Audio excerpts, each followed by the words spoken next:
Welcome to NeurotechX Hack Night. NeurotechX is an international community that facilitates the advancement of neurotechnology. Our pillars are community, education, and innovation. We have chapters worldwide, meetup events, and a thriving online community. I got to change the slides. It's 4,600. So if there's not a chapter in your local community, please get in touch, or a student club at your university or college. Make sure you're joined, you're on Slack with us, and or Discord. Again, I'm making notes here, but we got to update these slides. And check out learn.neurotech.edu.com for some resources that we have available, and sign up for our newsletter, and check the job boards if you're interested or if you are looking for someone. Okay. Oop. And bro. So yeah, another week. I know that I've been following number of great conferences, and I definitely want to talk later about the Neuro Academy, which I'm practicing to say correctly, John. Don't know why I've got such a stumbling block with that one. But as you know, if for people who don't know, all these talks are on YouTube, getting posted pretty much as they're coming out. And let's see, what's the other? Yes, we could. So was it somebody posted on Slack, Alex, about the NARPS paper? Or was that, I'm not sure where that was. I did see that posted somewhere, somebody asking about the fMRI analysis from 70 groups of 9, I think it's 9 hypotheses. Or 9. Yeah, it was 9. Yeah. 9 hypotheses. Mm-hmm.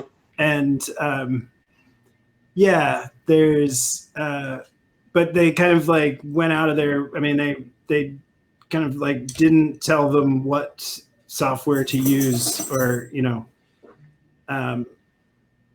they gave them brief instruction. Let me see. Is that share a link? Is that PNAS? Where was that? I'll find it. Sorry.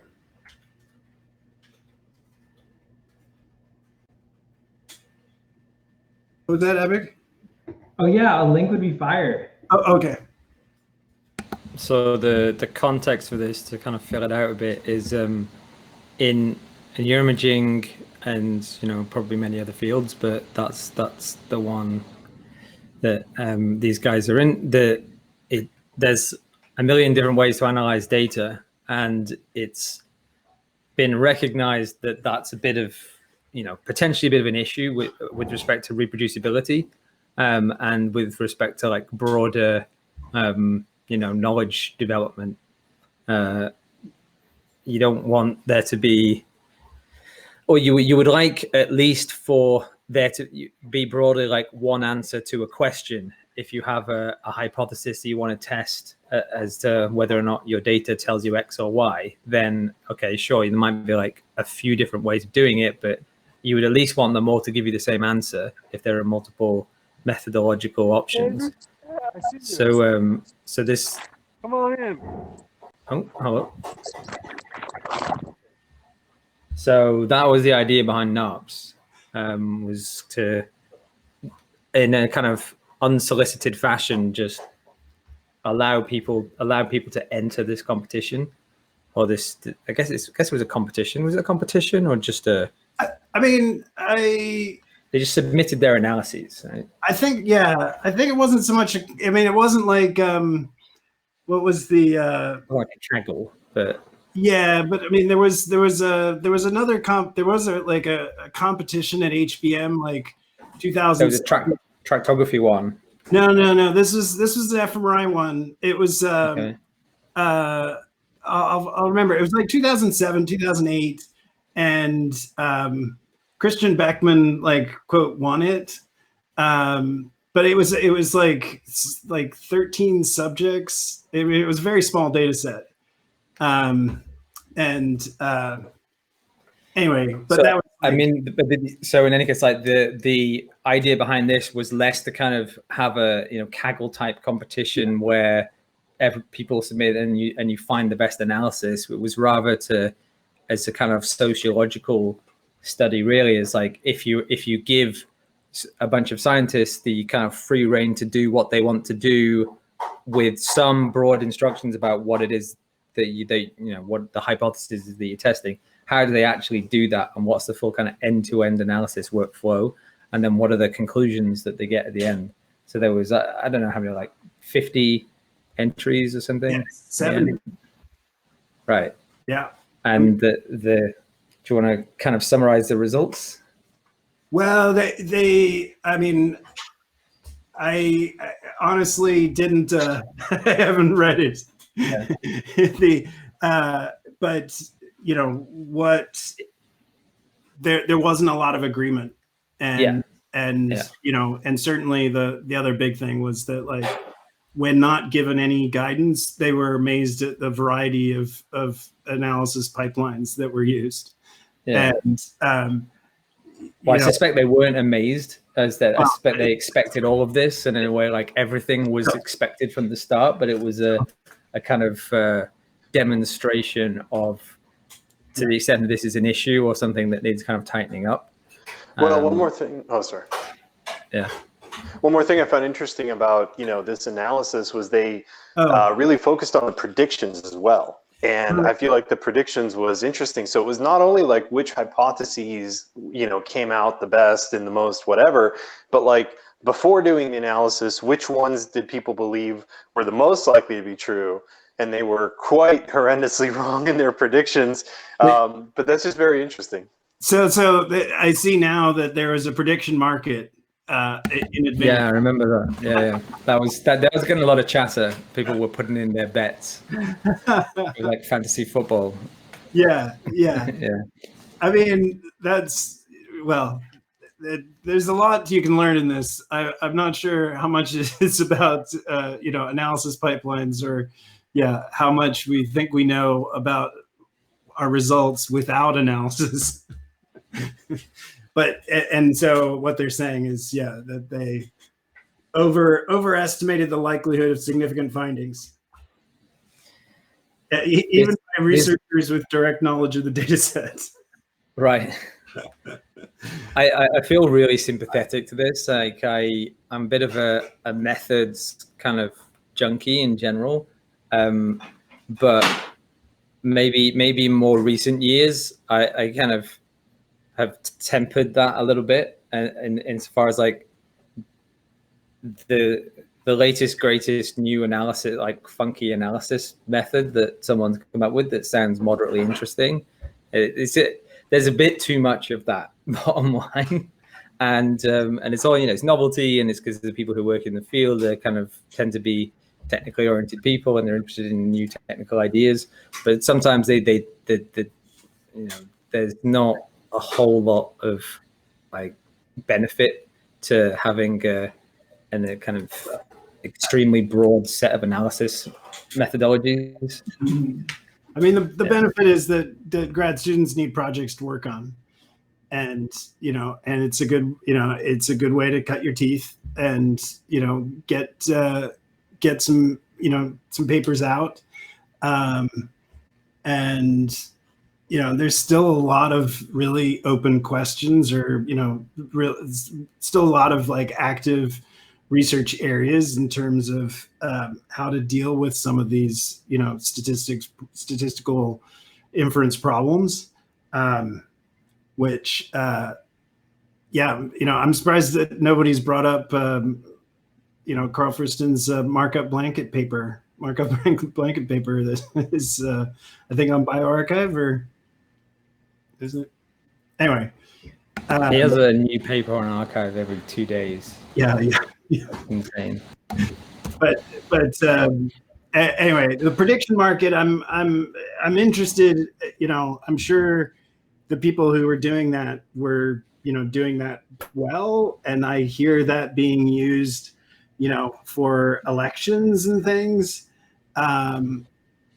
but I haven't seen I haven't looked at any literature in regards to how often are prediction markets, say, overestimating things, or getting things wrong relative to if it's about elections relative to polling data or things like that. Anyway, it would be interesting. I'm pretty sure the predictions of professional punters with regards to elections are, I've definitely seen and heard of summaries of this, that punters, professional commentators are definitely like worse than chance at predictions if you kind of go back over their kind of stated record. And they're definitely not good than like a half decent machine learning model.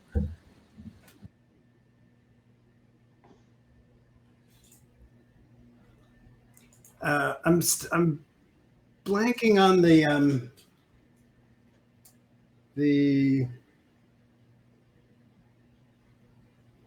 I know it begins with an F. This competition, FIAC. Yeah, is the FIAC.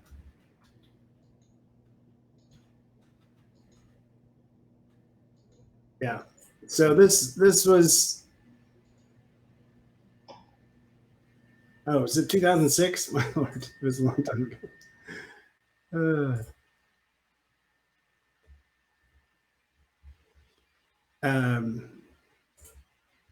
Anyway, there was an earlier version of this, and it was more.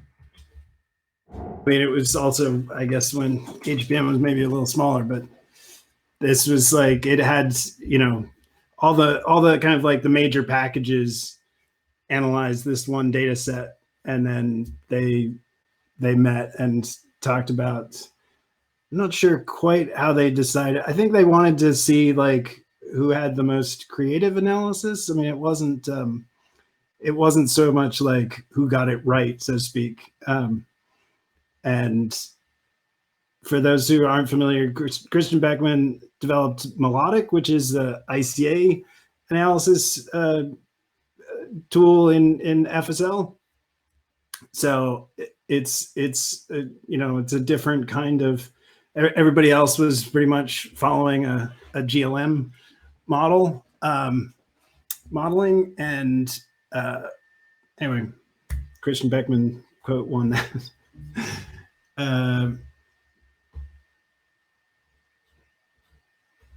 What was the data set that they used?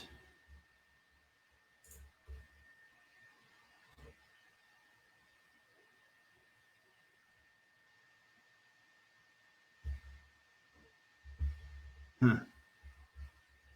Oh, and the data is on Open Neuro. Okay, of course it is. Oh, of course the task is a gambling task. I don't know. That just seems fitting in some way.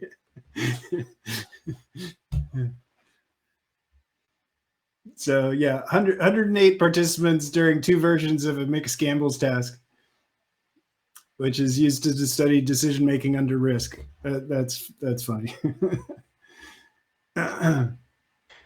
Well, predictions and decision making are really interesting for us with the gaming stuff too, because lots of really good players can predict what their opponent is going to do and so on. So in general, the ability to predict is something that's very, very interesting for me in terms of like, a representation of one's knowledge of a system. Mm. Yeah, I mean, yeah. I've certainly liked the I mean, and like Chris Bishop's talked about this at Microsoft research conferences, is that like the problem of pairing players, or deciding which players are going to be put in the ring together, so to speak, Right. is a super interesting problem. But this is this is great cognitive task that gets used a lot in computational psychiatry. And anyway, it'd be cool, and all the data is right here in Open Neuro. I don't think they say where the. I'm not sure where the. Oh, okay. It was collected in Israel, but they don't say if it was a 3. I assume it's a 3T. But anyway, what else this week? I saw something in my timeline that Elon Musk said he was gonna do something. I think he said the Matrix in the Matrix. Yeah. Whatever that means. I don't know. Is that a tensor? Like that. Yeah. I hesitate to even comment on this. Yeah, last week he also said that they're going to stream music into our brains also. Yeah. So, but I think they actually have like a planned announcement, I think, on August 24th. It might be earlier than that. I want to say it's definitely like late August. I want to say it was the 27th, but let me see. What, Neuralink are doing an announcement? Yeah. Yep, this August. Huh? I'll be about their surgeries, I guess. Yeah. So okay. Well, what is definitely super relevant was if we can find Flip Sabi's neuroprosthesis talk from last week, because he, it covered material that definitely related to Neuralink, and as you can imagine, or because he was speaking practically, it was very much focused on the kinds of things that we would guess, which is that like it's going to be very limited in first rollout and focused on motor action, and there was definitely a why am I not getting there?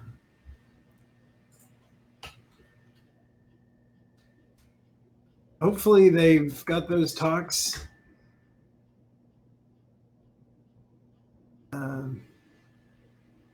Anyway, there was a cool device that he was showing, like a sewing machine.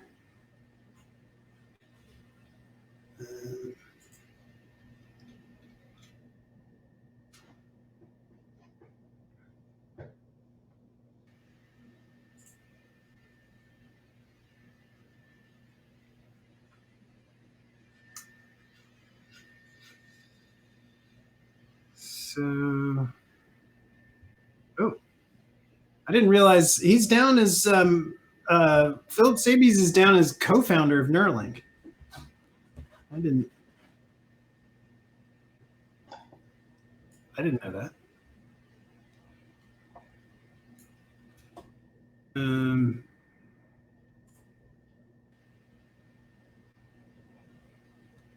I'm not seeing any links to the. Oh, shoot.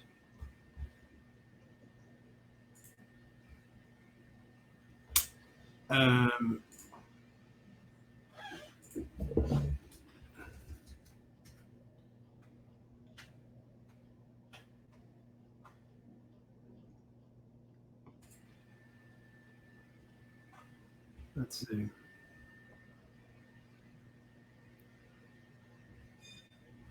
Huh.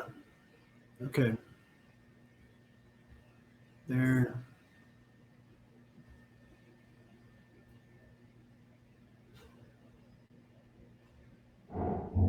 They've got a lot of robotics job openings.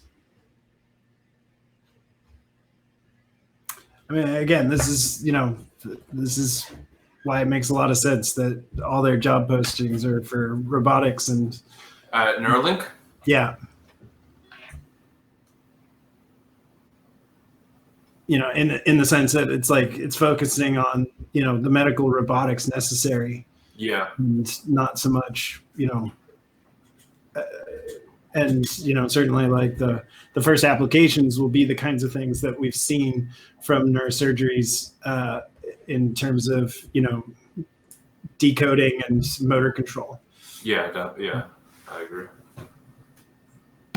Yeah, I saw some ranting on Twitter, which is the kind of thing you see on Twitter, right? Of, yeah. It was about some line in the job ads that said no neuroscience experience necessary. Yeah, but I saw that, and I know who said the first thing about that, but that was always in their job descriptions. So like when they started, that was also there. I mean, like 4 years ago, that was there. And as somebody was saying, that was like, yeah, it's because they're a robotics company. They're not a neural analysis company. They were also publishing on LinkedIn. Actually, Shivon Silis was publishing on LinkedIn that they were looking for hard tech people. They were trying to solve hard tech problems. Basically, what was solved, at Apple with the iPhone and Microsoft with the PC. They would want to do the same thing, but now with Neuralink. Yeah. Which I mean, like. There's still a lot to do. Yeah. I mean, that's somebody else was saying like, yeah, if you're, or I think this was from Musk's Twitter feed, like if you're working on, on wearables, low power, yeah, like low power devices, wearables, things like that, then like you should be applying for Neuralink. Yeah. Yeah. I thought about applying, but when, you should. Everyone should. Everyone should. Yeah.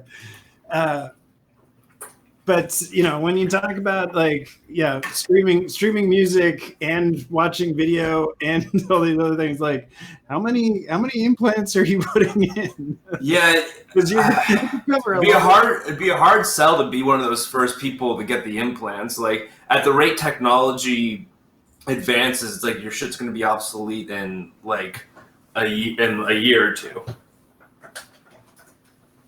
Yeah. I think the first people getting the implants are going to be in a bad way, and they'll be looking for immediate solutions. That's fair. I guess I didn't consider that part. I thought you'd be more have to be people who are like entirely willing to get it done. No, brother. They're not going to be able to get permission to do elective that kind of elective surgery, because it's like every time you crack the skull, it's serious serious risk. But and they've said that they're going to start with, I forget the particular motor deficits, but paraplegics or ALS or I'm not sure, but they I think that was in their original video or their original presentation. Anyway. I admittedly haven't followed much of their material beyond what I just kind of see in passing. Yeah, well, they haven't released a lot. There's not much. No, there's a white paper. There's a white paper, right? That's by Elon it's basically Musk. Because Elon Musk is doing everything. That's got to be a great white paper then. Yeah, it's that and his tweets. It's everything that you have. Well, yeah, I've seen his tweets, and that doesn't strike much confidence. Hence my hesitation in applying so far. Is he going to launch one into space on the Dragon too when he has one up, or? Well, yeah. But it is very interesting how BCIs are getting into the consumer market, considering I don't know if you guys saw, but Neurable is looking for product managers now, which is very interesting in their launch to consumer markets. I was talking with Adam earlier in the week, and I think it's going to be around the headphones that they want to launch. So even though that's non-invasive, comparing to what you guys were saying about Neuralink doing an invasive one, it's very interesting how they're both approaching the consumer market, of course, different ways, but still very, very interesting about and how we're going to see the markets reacting to BCIs and to this new idea of this new technology they of course don't know about. Yeah. Yeah, I saw that job posting too. That was interesting. I didn't realize he put his own name on the paper.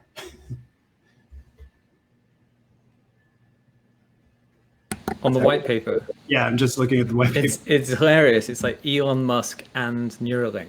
Well, that's why his fanboys go around Twitter, praising his name every time, saying, "Oh, well, he invented Tesla and he invented Neuralink."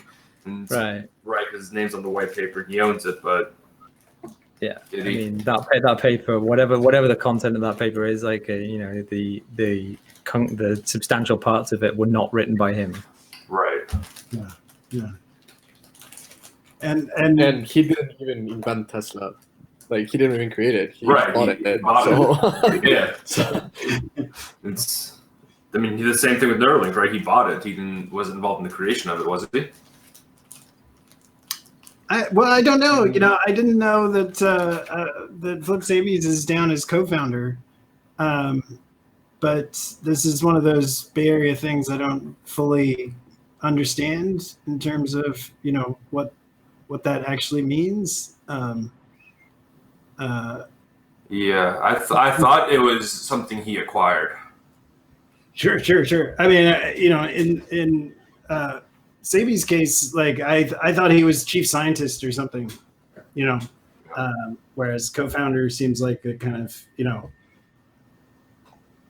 I mean, like that's the person you'd want as your co-founder for this company, right? Somebody who's been doing this in monkeys or non-human primates. Yeah, I do think he was listed as a co-founder. Actually, he was leading the first round of capital. He wanted to raise I think at 100 million, but I think he only got to 40 and closed the round because I think he founded the rest himself. At the end of the day, he's basically just the pockets and the face for the company, and just like the seller, right? He's basically the Steve Jobs of the company. Yeah. But who's to say that consumer market doesn't really need that, right? Like at the end of the day, if he achieves what he wants to do, which is getting BCI to the consumer market, at the end of the day, it's a success. Yeah. Depends what you mean, but what is the consumer market here? Is it the non-clinical consumer market? That would be because otherwise there's it's not a new thing. And that is kind of the thing about Neuralink. Like, none of it's new, apart from that Elon Musk is doing it. Right. The money that he's putting into it is new. It seems like from the publicity that he's trying to put around it, that they're trying to make it like the non-clinical consumer. And so, I mean, I don't know when they project ever being able to do that, but years. It's one of his pipe dreams that he probably keeps saying is coming in a couple of years, and then in a couple of years it's coming in a couple of years, and then so on and so forth. So I really appreciate it. I'm not sure who put this in, Mattis, but yeah. I go by Matt. It's easier, yeah. Oh, yeah. Thanks, Matt. This is great though in terms of describing what, that Neuralink is nothing like Neuralace. And as well as, some of the other links in terms of, Parandromics is released an incredible, upgrades in terms of their equipment and an associated paper. Anyway, the link's in the chat. To answer to John, I think that's the idea behind it. At the end of the day, he's basically selling the idea the same way he sold the idea with Tesla when the batteries for electric cars weren't good enough, and like he basically made the whole industry move to his idea. Again, like it's very debatable if that's the way to go or not, on the sense that he's a crazy guy, right? But yeah, he wants to achieve with BCIs what Apple did with iPhones, basically, like putting them in everyone's heads and creating this idea of like everyone being connected to BCIs. Now, I do agree with the time frames. Like he's saying, yeah, we'll do it in 18 months. Well, you'll do something in 18 months. I don't know if you'll do that in 18 months. Right. I love the fact as well that, I must have heard 3 or 4 commentators this week talk about, comparing like having a Tesla to having some other car. And I think the person this morning used like Honda Civic or something, it was just like that that's funny because like Honda Civic is like one of the most best-selling cars in the world, right? And yet like we all know what that person meant by it in terms of like, Tesla is that different, and is that it's got that iPhone cachet now. So there is a problem with its overall support. The amount of problems Teslas have make most cars look simple. Like this was the first year any Teslas were rated on the JD Power and Associates rating, and they were in a class of bad all their own. Like they make Fiats look repairable, like, which is scary. That's insulting. I don't know. I posted this a while back on Facebook. I forget where the video is from, but there's a guy who buys old Teslas, it like crashed, like just trashed Teslas and fixes them up himself, Yeah. And it's a really interesting review of a really interesting view of the company and the product. Or buying used Teslas. That is scary sometimes. I've seen some bad videos. And I don't think I'd want to buy a used Neuralink system. For sure not.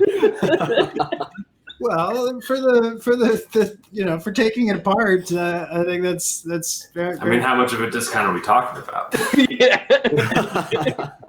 Like, oh, this person died. Would you like theirs?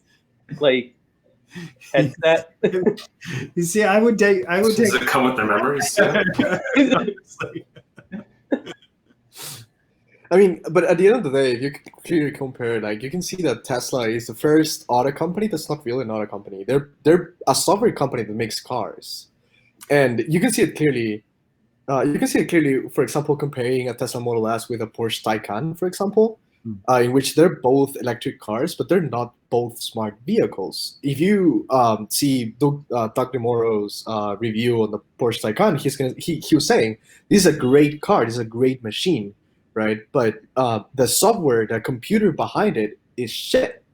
And so Tesla, I think it's specializing in that. It's basically bringing the user experience into a car. So in making this like experience of what Apple did with the iPhone again, right? It's like this whole idea of like instant response and the computer be there for you, and like the car being able to dance with a click of a button, and these aspirational things of the future, whatever. Right? Yeah. I do think that's one thing they've done right is they look at how cars are built in general and been like, we don't care about that. We care about the experience. And they've fixed the experience of cars in so many ways through software. And a couple of their design implementations to improve manufacturing efficiencies are great. Like when the Tesla pickup truck got launched, it was the first time I've seen a pickup truck that actually made sense as a pickup truck because of its design. Like using flat panels and building it out of the materials they did, you could drive that thing straight into a brick building and it would be fine.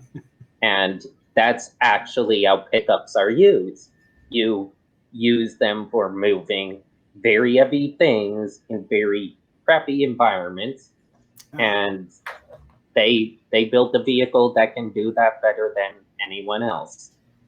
But I'm kind of a bit more worried with what Tesla, or I mean Elon, might do with Neuralink and like that stuff. If he tries putting his spin on stuff and not letting the Neuralink team do their own stuff, it could end up pretty bad. So just one of the links from the Reddit post there that Matt dropped in chat is this bioRxiv paper for the sewing machine for minimally invasive neural recording, which is very cool. So I mean, this is certainly what we've talked about before in terms of like if you're going to do brain surgery. Right. The challenge is how to get things, to the part of the brain that you want to, and do as little damage as possible. Right. And so, certainly the Buzz in Review this year, we talked about some of the kind of, electrodes or other technologies that were being proposed for that kind of thing, like the Stentrode, and I'm trying to think of what else. I mean, certainly, Neuralace is mentioned in this particular in this little summary of the talk. But anyway, this I hadn't seen this bioRxiv paper, but I should look for. I mean, I certainly recognize Michelle Maraba's, and apparently.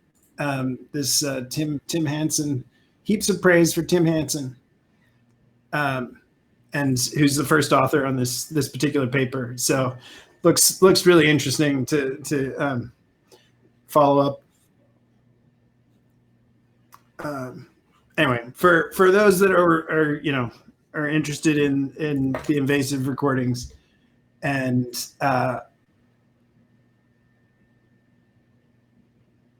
yeah. And of course, push Neurodata Without Borders and Dandy Archive for places that you can find that data to play with, or can find invasive recordings to play with. And well, maybe we should talk about that at some point. Okay. So. Sorry, Matt, is this your first time here? Yeah, in the Hack Night, yes, it is. Okay. Can you say a little bit about yourself and what you're working on? So yeah, my name is Matias. I'm from Lima, Peru. Actually, I'm non-technical. I don't work in the industry. But I discovered the industry a couple months ago. My boss was connected with the founders at Neurable, and so because they went to university together, and we were just talking about it. So I found the neurotech space, and immediately got captivated about it. Had this idea as well, what Elon was saying about this, interhuman communication by concepts, which like sounds crazy, but at the end of the day, it's doable. It's just not scalable for now, so we just gotta develop it as an industry. and then started reading books by Miguel Nicolelis, and picked up papers, going into the open BCI, and then of course NeurotechX joined, and then my first event was NeurotechX Gaming, and from there, I've been talking with Adam because my specialization is bringing hardware and software to consumer platforms. Okay. So it's basically learning about the industry and then bringing it to consumers, finding product market fit and everything about startups. That's my deal. Really glad to meet you guys. Of course, wanting to learn more and more and more about the technical side of things. That is very, very important, of course. But also, if you guys would like to know about more of market businessy concepts, startup-y concepts, and how to maybe bring your products to market, or what industries to attack first when you want to find product market fit, or how to create a customer journey, or these kind of things, please feel free to approach me on Slack. I'll be happy to help. Awesome. Thank you so much. Yeah. Hey, anybody else? So I usually do this at the beginning, but anybody else who's here for the first time who'd like to introduce themselves, now is the time. There is no pressure. Hi. Yeah. Hi, I'm Rashika. I'm here for the first time too. Sure. So yeah, I'm a student at McMaster University.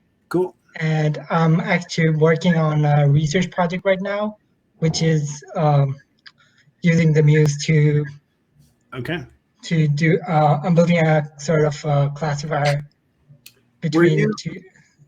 Were you on Slack asking questions about Muse LSL? Yeah. Okay. Yeah. Okay. That you came to the right place. Yay. All right. Cool. Okay. Well, that's perfect timing for 7 o'clock. Is we can have support hour, and are you? It's you don't have to be, but are you using EEG notebooks? I actually went through them. I didn't use it. No. No. Okay. I actually used I forgot the BCI workshop. I'm not familiar with that. Do you have a link to that? Yeah, I can send you that. Just a second. Sure. I mean, just so you know, I mean, if you've used the meetup link, I've usually got John scheduled for 6:30 to talk about EEG notebooks, and then I've got a link to the NeurotechX GitHub for that. And of course, those are that's a thin layer on top of Muse LSL. Okay. So what it gives you is some pre-canned experiments, or experiments. Well, okay. And a SSEP. Yeah, I think I read through some of the GitHub pages. I think it's a Google Colab.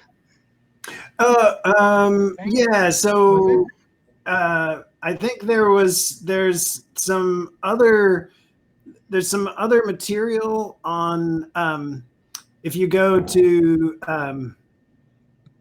what's Kyle's Mac. You mean DPG? Yeah, he's got some DPG on Colab. Yeah. Yeah, he's got some deep learning stuff that's on Colab. Are you on a Mac? No, I'm not on a Mac. Okay. Are you on Windows? Yeah. Okay. So you're using BlueMuse? Yes. Okay. Okay. So what's your project, Rashid? What are you trying to do?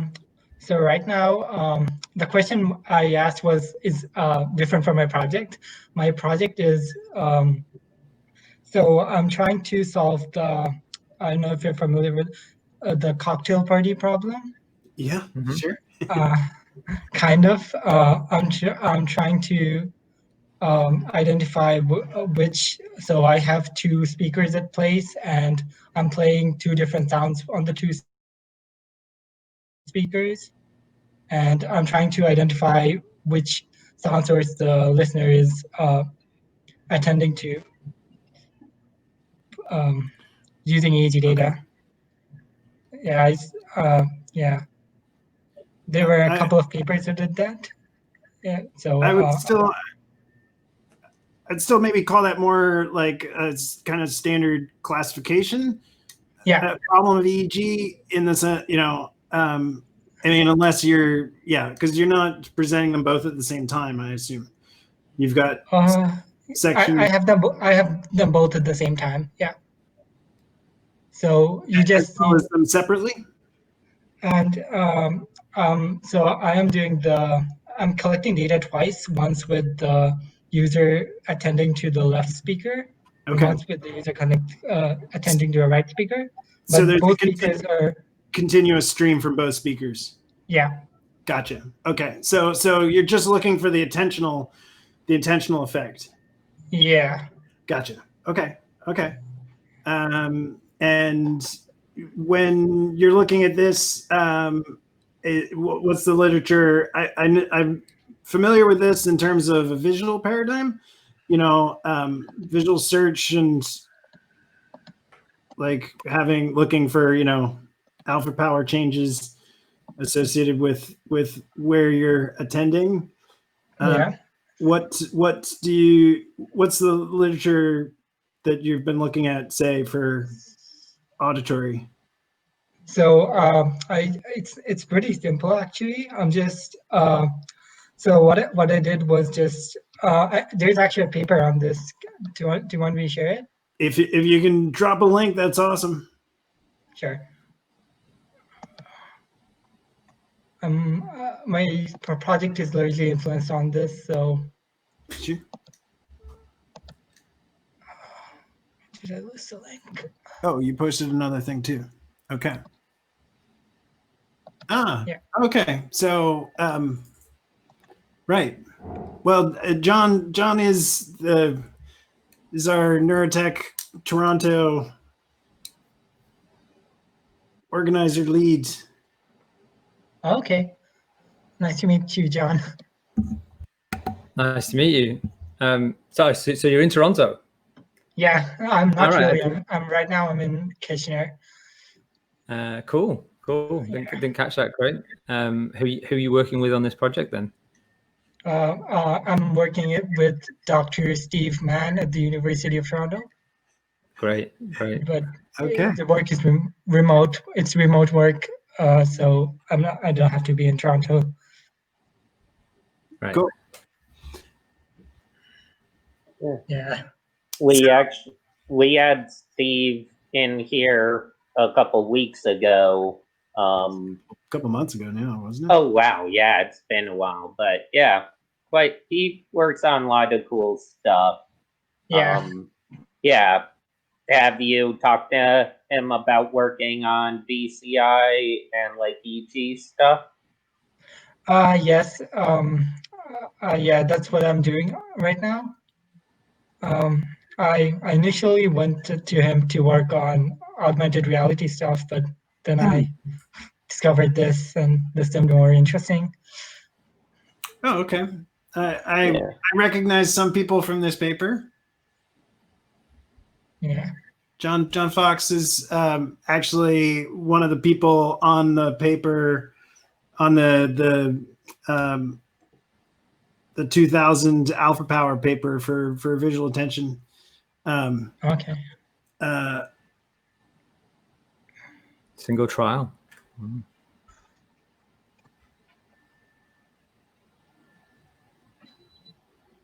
So. Yeah. That. But single trial of 60 seconds. It's a lot of data. Is it? Well, I mean, in MERP studies, you're usually dealing with just a couple seconds of data. Yeah. But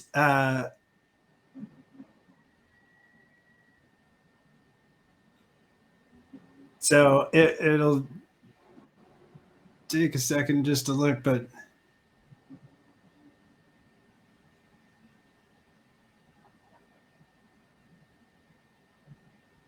using the envelope.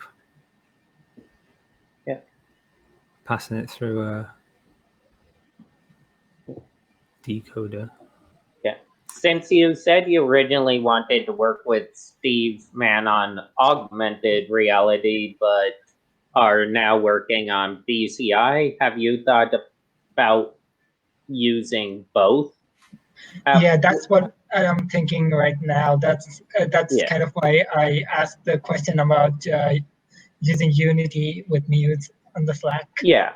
Oh, yeah. Because so one of the, I work closely with another person in this group on a lot of different things, and he worked with Steve Mann for a long time and actually helped build a couple of Steve's AR headsets. And right now, his current project as part of this group is building, working with a Muse in Unity. He's using LSL, and like he's the best Unity programmer I know of. Okay. Alex. That's great. That'd be cool because I didn't get the chance to try out Unity yet. It would be a new thing for me. What? Yeah. Alex P. He isn't in this meeting right now, I think. He usually, if he joins, he usually joins a little later. Yeah. But yeah, remind me, Ryan, that I promised somebody on Slack that we would post links on Unity. Oh yeah. LSL Muse stuff. Yep. Because I think we should have a Unity like Muse LSL work night, because me and Alex do in our different Discord groups, we do some Unity meetings every once in a while where we program stuff, mainly VR right now. But I think it would be fun to do some EG stuff as well, especially if we can get some sort of pre-set up Unity package together that people can just put in whatever game or whatever Unity world they're working on and try out. Like it could be kind of hard, but like I think it would be easy enough to make it easy to like use in any VR development environment or even most AR development environments for very, very simple things at first, because whether it's just like selecting a object that you're trying to focus on or something, whether it's using like the flicker that a couple people here have talked about, or steady state. Yeah. Because if we could just like in a VR world or something, figure out a way to select objects in a space, even without eye tracking, that could be pretty useful.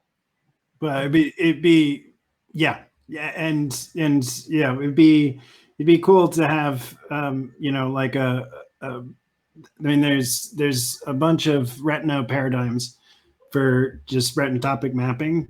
Yeah. That obviously you could do really well with VR. Yeah.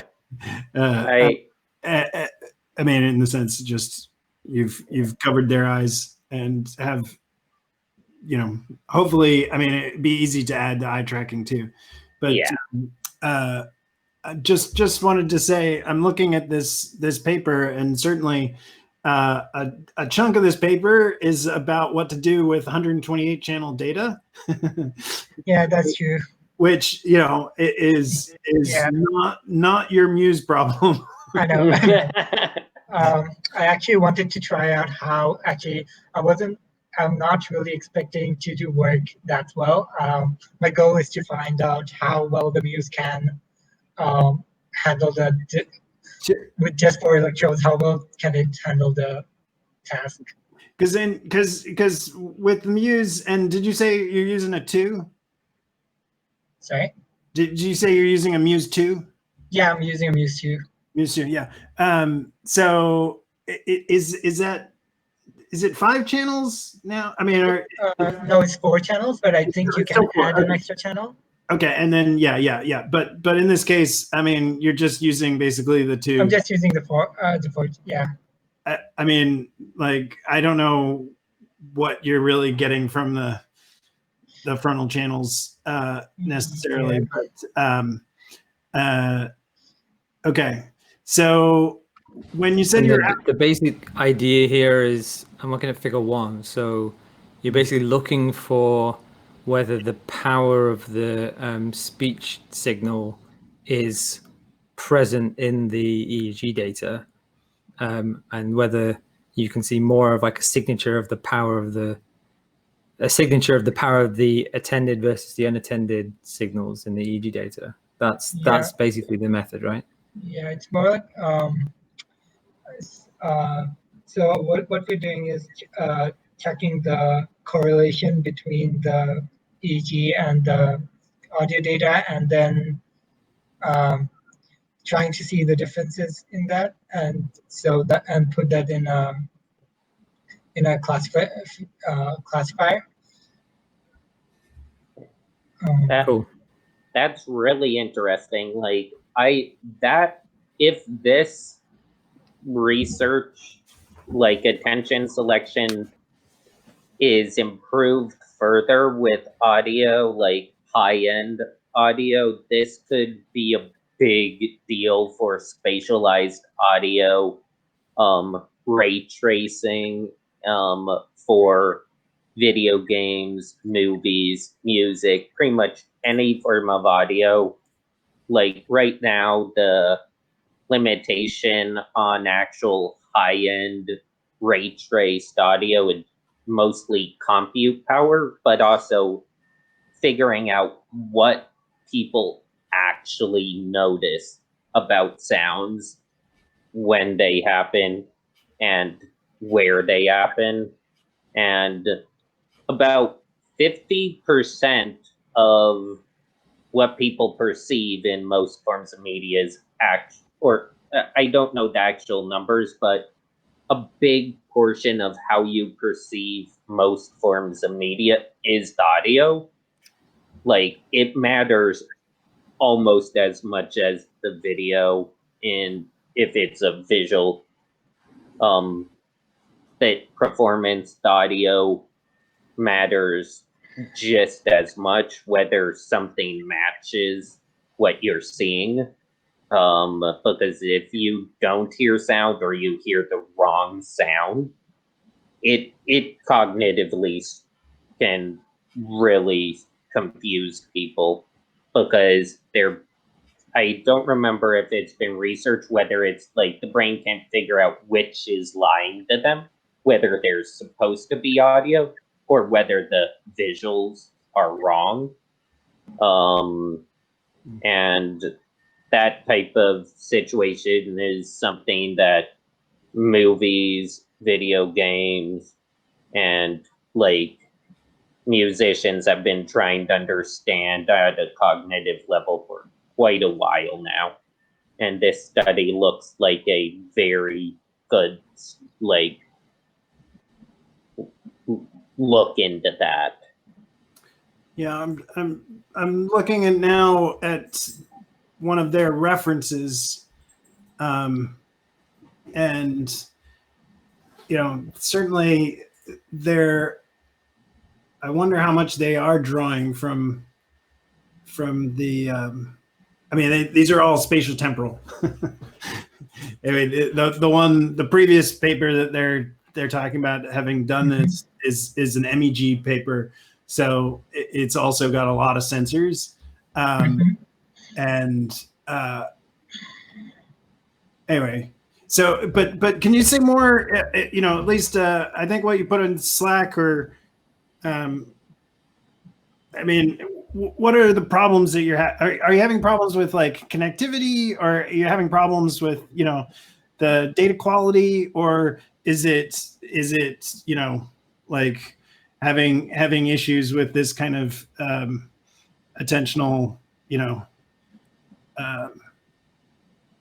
attention classifier? I'm not having issues with the connectivity or anything.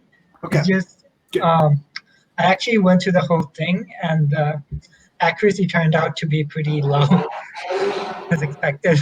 It was just like 40%, and yeah, and I went down to calculate an F1 score for the classifier, and a what score? Sorry, it's an F1 score. An It's F1. about, okay. Yeah. Sure. Yeah. Okay.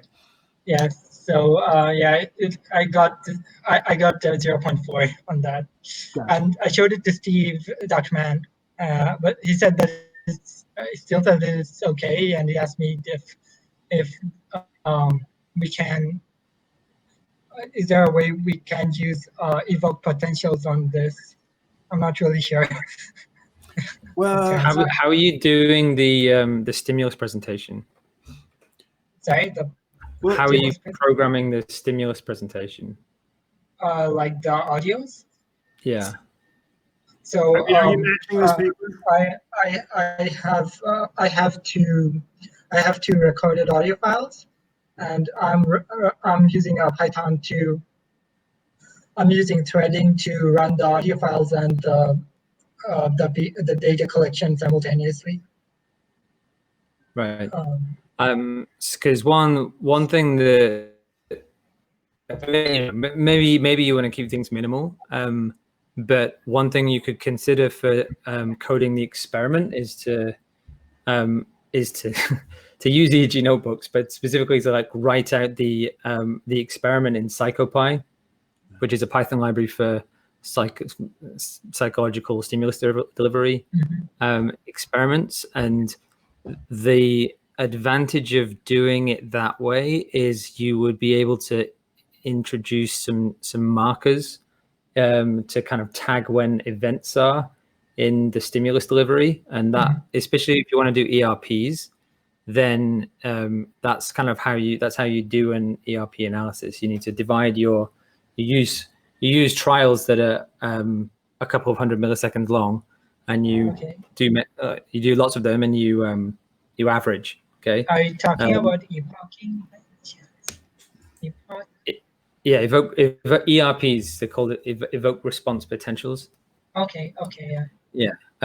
So the reason why I'm saying this is that that specific functionality of tagging when the trials occur is a problem, is really like the principal problem that's solved by EEG notebooks, and it allows you to do that in I mean, it's otherwise like not exactly trivial to synchronize an EEG stream and make sure that you have a kind of tagging of events corresponding to things like trial onsets. I mean, it's not impossible, but it's all figured out in the library that we're using. So if you're interested in doing particularly ERP analyses, then I would definitely recommend like checking that out, and we can help you out with like programming your experiment in PsychoPy, and we'd love to have the experiment actually like added to the library, which is on GitHub, and that would be really cool. I'm being like, you know, shameless plugging here, but there's a few advantages of like using PsychoPy for stimulus delivery, and especially if you want to do time locked things, then it should be helpful for that. And are there like any documents on how to use it? Sure. So I mean, I dropped a couple of links in the chat.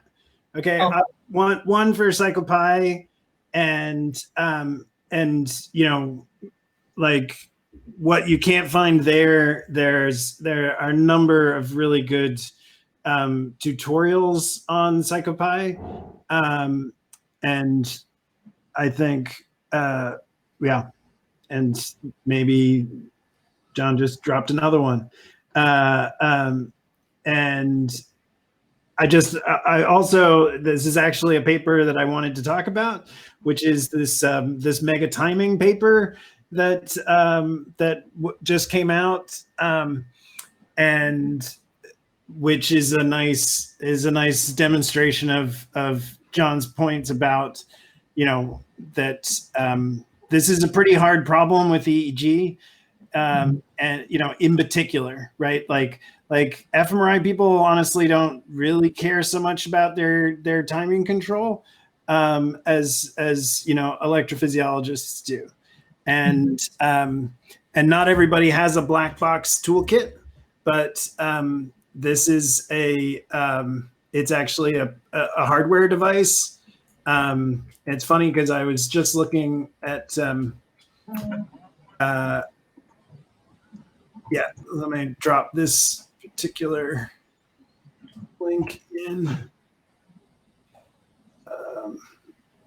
So this is an actual hardware device that people use to validate their timing, and it's interesting because I got an email back from Steve Luck and Emily from ERP, from the ERP Lab boot camp,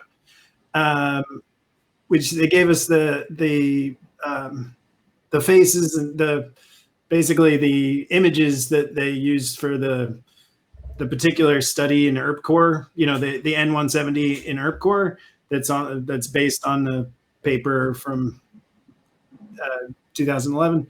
Anyway, but I was checking out the neurobehavioral systems experiment, and neurobehavioral systems also has one of these boxes that you can use for timing measurements. And I bring that up just because, again, it's like, I wish there was an open source box that we could use. Let me just find, yeah, here's so I know that we used previously a Cedrus box for this, and it was like a firmware issue in terms of the, you know, the DB25 output that you know, we couldn't fix, right? Because it wasn't our firmware. and you know, and I honestly think that the only reason that the company didn't respond on it was that, like, the original engineer that did that had left, and that now, you know, it would be too much work to try and get somebody to figure out the firmware, but they also couldn't share it with us. Anyway, but if you look at these boxes, they're pretty simple. I mean, you can imagine they're pretty simple, but super important if you want to validate your timing. But hard with Muse and other wireless devices, in that you're still relying on that Bluetooth connectivity, which definitely creates some latency issues. And you know, in your particular case, you're matching, you know, you'd want some flexibility in your classifier in terms of, you know, matching that envelope. Yeah, you probably want to introduce something like a 10 millisecond lag and then allow it to shift it by another 5 to 10 milliseconds. Yeah. On a per trial or a per kind of session basis or something. Shift which signal? Well, your EEG, the Bluetooth lag is the Bluetooth lag is like 10 to 30 milliseconds, right? With the Muse, and your your paradigm here, the analysis paradigm, is based on kind of somewhat assuming zero lag between the in the recording hardware, right? Yeah. Because you're looking at those envelopes.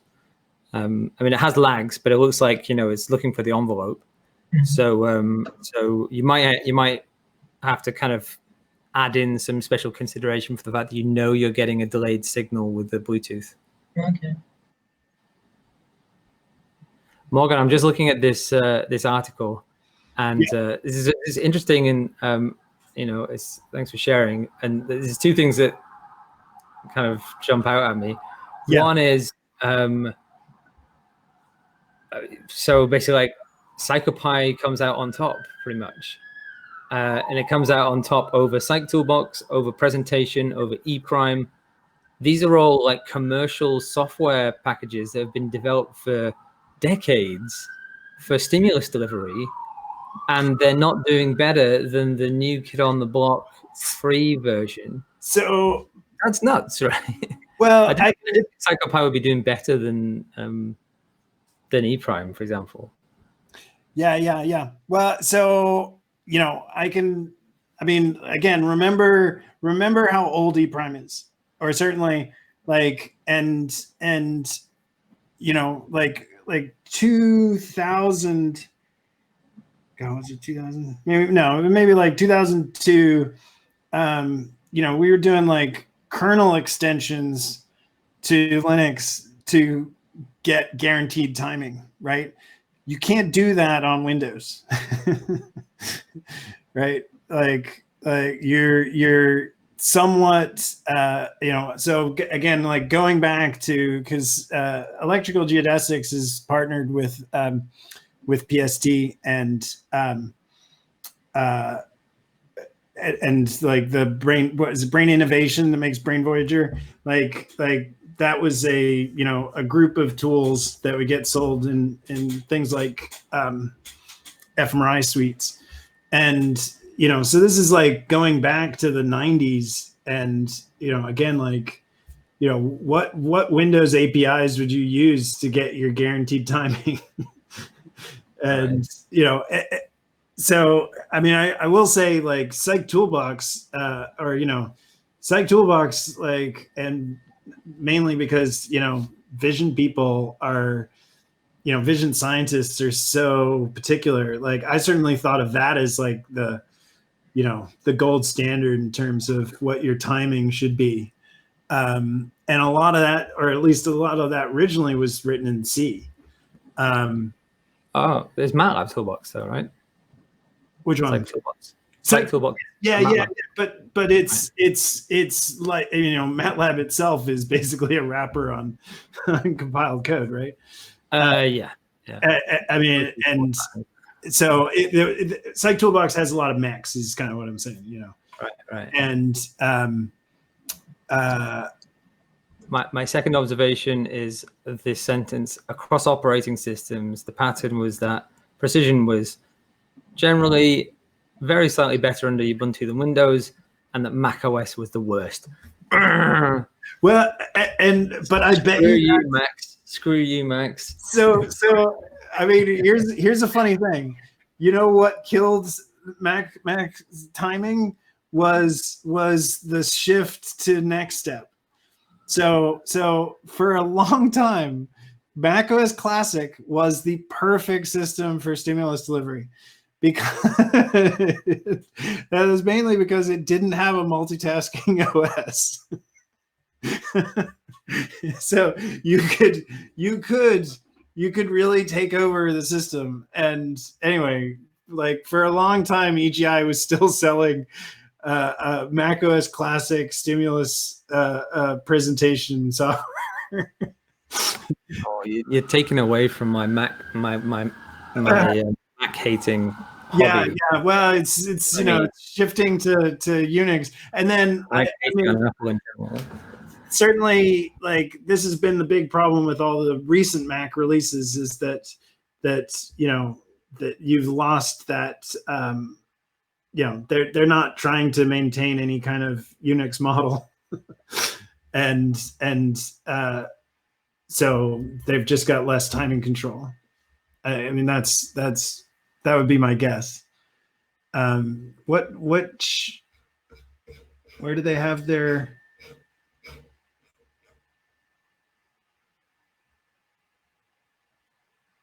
I mean, it's nice that they also tested online presentation.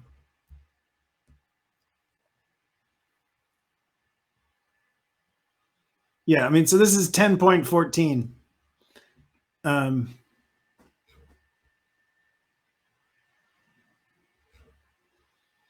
And again, Psych Toolbox was originally a Mac. It was a Mac toolbox. I mean, it was MATLAB, but they did all their primary development on a Mac because that was where you could guarantee better timing than Windows. But again, like Mac, Psych Toolbox is really old.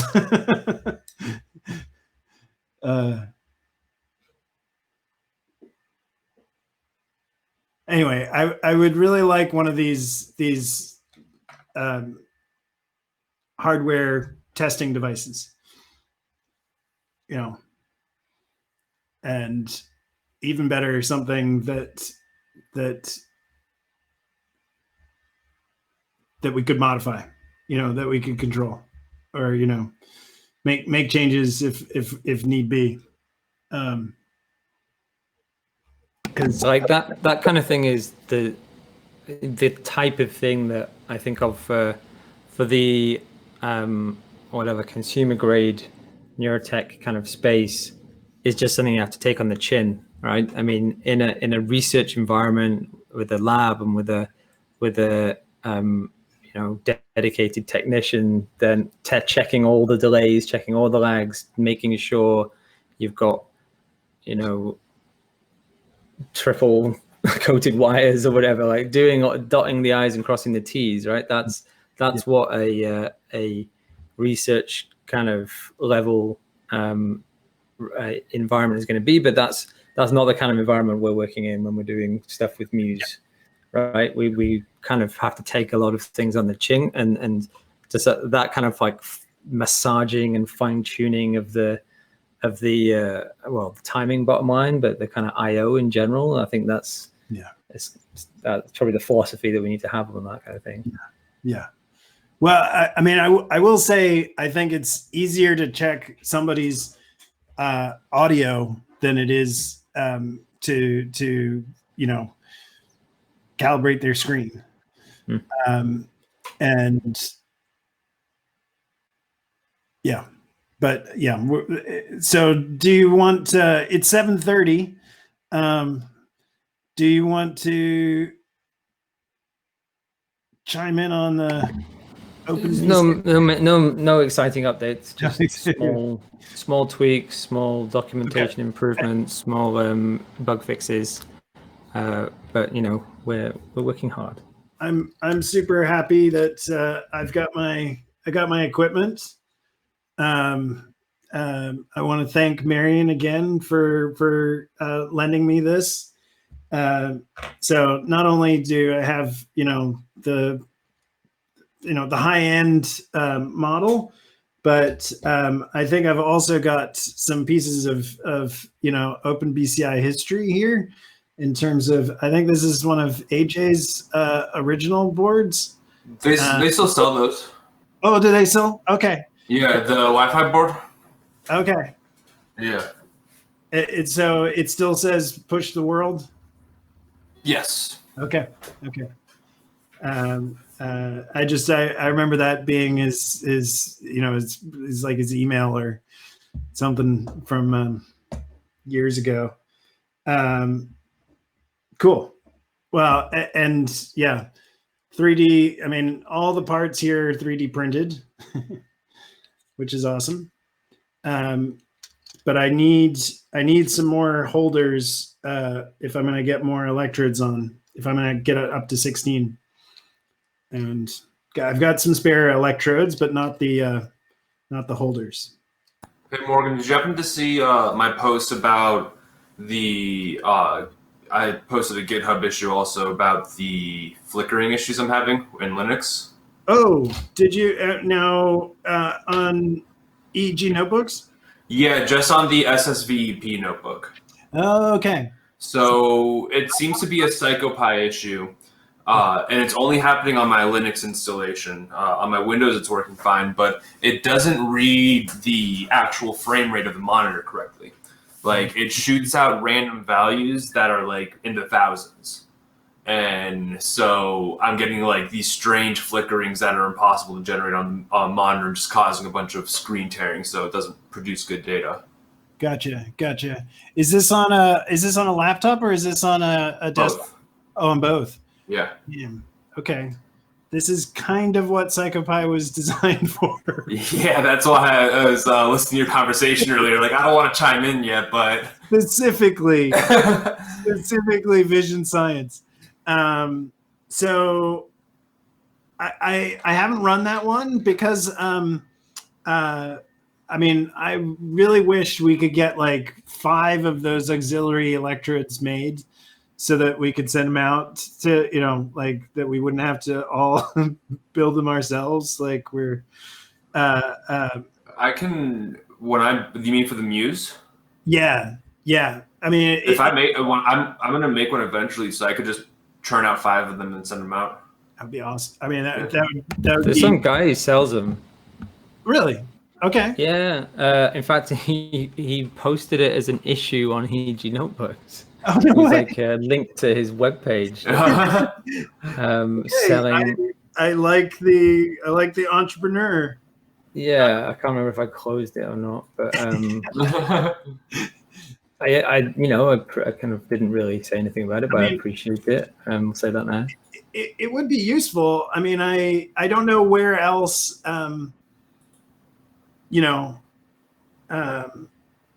where else that something like that could be sold, because I don't think, I don't think Muse is going to sell that. Oh, no, I guess OpenBCI, I could sell it. That would be, I mean, it would be nice, but it's a part for another. Right. I don't know if they'd see that as. What is this part again? Is it 3D printable? Let me. Did you post a link, John? So. Yeah, it's that.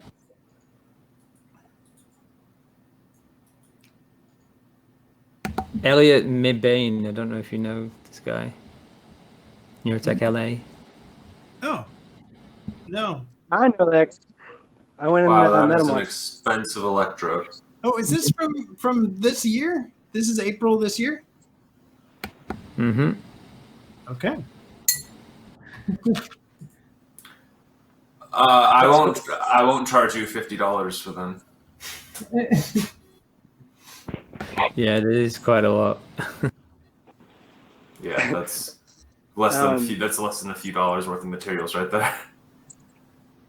He bought an HEG for me, and but the one he got wasn't, well, it was working. He messed up, but I happened to be in LA, so I managed to meet him. Super cool guy. He's doing like AR. He's working on the whatever, the holograms with like air jets, so it feels like you're touching something. Oh, cool. Yeah, he's a nice guy. Hey, I have a quick question. Are any of you guys familiar at all with like GPU code? Well, so you're how familiar? You're talking. Yeah. You're talking specifically about GPU JS, right? Well, I mean, it just all that is like an API to make it so you don't have to necessarily think in GLSL, but it all just compiles straight into GLSL code. So all I'm doing is I found this really nice little, it's called JSFT, and it's just a nice little library to do to generate frequency domain graphs, and it's good enough to where as long as the array sizes divide well enough, then I can get like single channel results in real time, no problem. And then my goal is to try to then translate that over to the GPU so it's parallel, and then I can start feeding multi-channel data into it. And it's really simple, like in terms of the actual problem I'm solving. Like it's like 150 lines of code, and then GPU JS is super simple. But I'm such a novice, so I'm pretty much stuck on like 10 lines of code, just trying to figure out how to properly thread it. But do you want to put that on? I mean, you know. Yeah, I got like my code, and I got the reference. I can show you guys. Okay. Hold on, let me. I'll work on that here for a few minutes. It'll take me a second. So Abik, I don't know if I put in the Google Doc that shows what the. Oh yeah, I saw it. Yeah, no, these definitely like they're artisanal electrodes. Yeah, definitely handmade and marked up. I mean, and these dry ones, I mean, are those from Yeah, those look like the $1 open BCI electrode.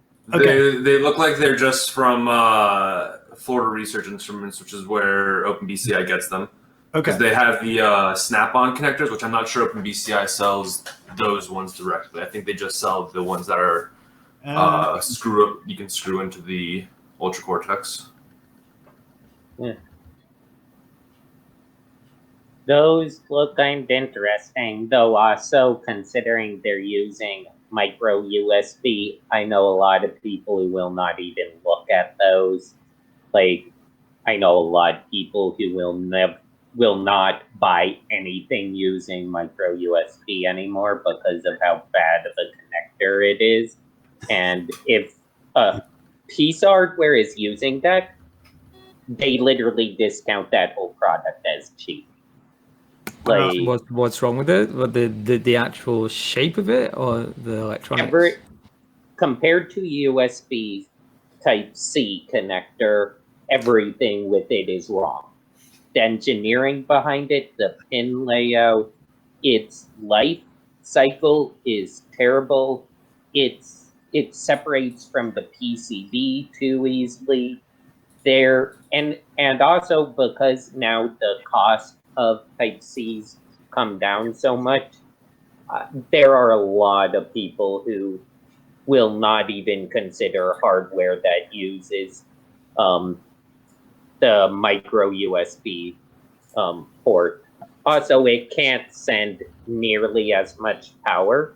Like a Type-C port can, as most people here probably know, charge a full laptop, like a full Mac. You can send over the current gen Type-C, you can send just about any data stream, any amount of power under like 200 watts continuous. It's where everyone's headed, and it is a really good standard connector because so many different interconnects use it for data transmission at this point. Well, we're stuck, or we're dealing with the consumer hardware that we have. Yeah. And certainly, I mean, I don't know how Interaxon sales are, but I assume that there's still more Muse 1s than Muse 2s. I don't know. But anyway, it would be really nice to have something that works. I'm still not quite sure about this bandana technique of holding the like how to get that stuck on the back of, right on the back of your occipital pole. That would be hard. I remember using a headband one at Noise Bridge, the Brainduino one. We had the snap-on variant of electrodes, and we put a 3-sensor band on our head. Then we literally put a bog standard stretch headband to cover it, then put the VR headset on, and it was very hard to get good contact on the front, I can't even imagine how hard it could be to get it on the back properly.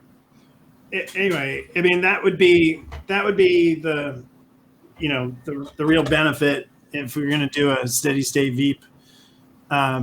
So that's why I haven't tested that, Jaden, but I'm happy to, you know, I'm happy to run that and see what I'm seeing in terms of like, if it should be picking up, and it should be giving you like a monitor info. You know, you can get a monitor info log, and yeah, I'm curious to, I mean, like, that's the kind of thing that we should totally be pushing to back to PsychoPy. Yeah, I just figured that out today, so I'm gonna post it on their GitHub tomorrow. Okay. Because are you, like, I know for my Linux, my requirements.txt, I'm not putting any version control on it. Like, I'm just getting, yeah, okay. So you're getting the most recent PsychoPy PyPy. Okay. Yeah, and even now, all that stuff that I mentioned before about having to do specific stuff within a virtual environment isn't even needed anymore. So whatever it's fixed, so it all works within a VM. Yeah. Okay. So that's awesome. Okay. Well, that's good to know.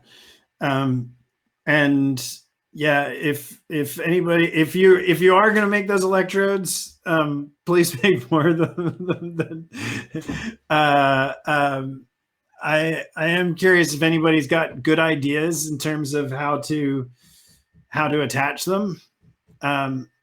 Okay, sorry, my daughter, I think, is banging on the door. Just 1 second. Hi.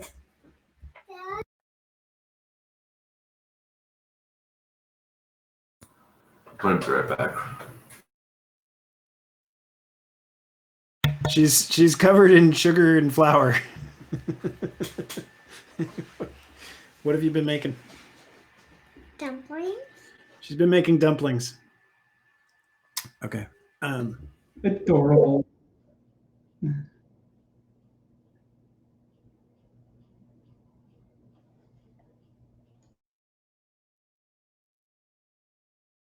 Okay. Rashik, if you want to fashion one of those extra electrodes, I know Steve has a box of the micro USB connectors, like a giant jar of them. So that's one half of what you need. The other half obviously is the electrode, which he probably has a bunch of those lying around as well. Get me down, I need to go jumping. Okay.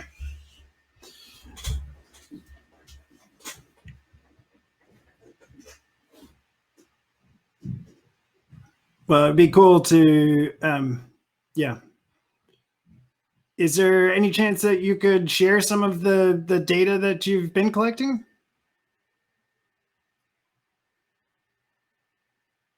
I don't know if he's... Who? Rashik? As about the auditory, the basically the speech EEG.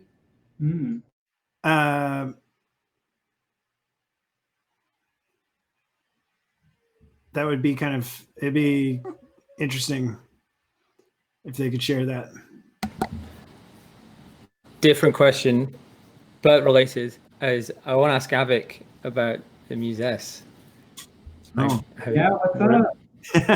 Well, tell us what you see. Yeah, well, I mean, what does it tell you? An hour and 50 minutes in, I just got EEG notebooks up. Linux driver issues, tears. Yeah, just got it up. So it is streaming with EEG notebooks. The Viz stream does look a little bit funny. So let me see if I can start this up again. I clearly got too cocky and closed a page. Yeah. God forbid. Are you able to screen share it? or is that different computer? It's a different computer. There's too many separate machines in close proximity. Yeah, this was the only Linux machine that had a working Bluetooth card at the time. So if you're in EEG notebooks, go to the branch called the Big Refactor, because that's going to become the master branch very soon, and everything is much better there. And that's what the GH Pages documentation, like the link that I put in below, that's what that's referring to. So a 404 on that one. Is it a? You got a 404 on that? Yeah, let me poke around. Oh, I might have not been at the top level directory. That's probably it. All right. Okay, got it. Perfect. Yes. Yeah. Okay. So that's where like the current code is, and like I said, that'll be in master pretty soon. And the link in the chat just a little bit further up, on the GitHub.io page, that's all the new API, or the kind of modified API, which is what's in that branch. So just use that, and your life will be much better. This is beautiful. Yes. I mean, there's a part of me that like enjoys running into so many issues because I feel like I'm learning. But yes, I'm very glad for yes, to get some exciting stuff in. So with the Muse S, it's got the same electrodes. It's got the heart rate, which I haven't like seen the raw data to pull anything out of that yet. Yeah. But what I did get was I shamelessly got a second pod on eBay. So there's the pod that has like battery and everything. And I think, yeah, as you guys know, it's like pretty straightforward to just connect to a new one and just like connect to your new one. So then hopefully switching them out so that you can get some more 24-hour logging should be exciting. And then it'll just like look like a different Muse ID number. And I believe you can run them plug. I mean, it's good for 24-hour recording on the go, but you can keep it plugged in and recording 24 hours as well. Yo, I tried that. I tried plugging it in, and it wouldn't turn on in a way that it would stream. And if I was running the stream already and I plugged it in, then yeah, it would stop streaming. I was like, I mean, I did see some issues that had come up with getting simultaneous stream, like there did, like this didn't seem to be a use case that they were necessarily looking at. Yeah, but really, I mean, I think that's awesome that you're at least getting EEG notebooks to work with it. Yeah. And yeah, I saw that at least that there were some issues in terms of whether you could get the EEG and get the infrared. Yeah, I think it would be cool if they had a version with hot swappable batteries instead of having to swap the whole thing, like such that it doesn't stop recording. Oh, like right. That it has a tiny battery on it, and then you just swap the actual battery. Like like what VR backpack computers have, they always have two battery compartments. Small battery and then a big swap out one. With some of my wearables, I think I can show you. Oh my goodness. I definitely consider anything that I can technically wear or like carry around a wearable. And so this is the computer this is a cracker, but the rest of that, it's a desktop computer, and I put some batteries in there, and it's in an Amazon box with a case, but it's also wearable because it has a strap, and I can carry it on my phone. And so for a portable VR experience, however, definitely ran into that problem where if you want to hot swap batteries, you have to not only have the batteries that you're going to use, but you also have to have a smaller battery for the uninterrupted time. Yeah, like I'm actually working slowly on designing my own VR backpack. Pretty much at some point I'll need to get a custom motherboard made. Like I want full desktop components. Oh, right.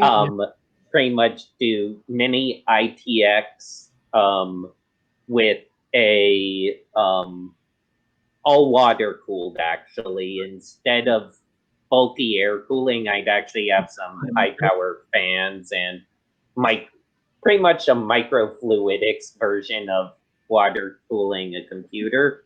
Or microfluidics, since it'll probably still be kind of big. Yeah, it's luckily I found for a flamethrower, I found some really good tiny pumps. They're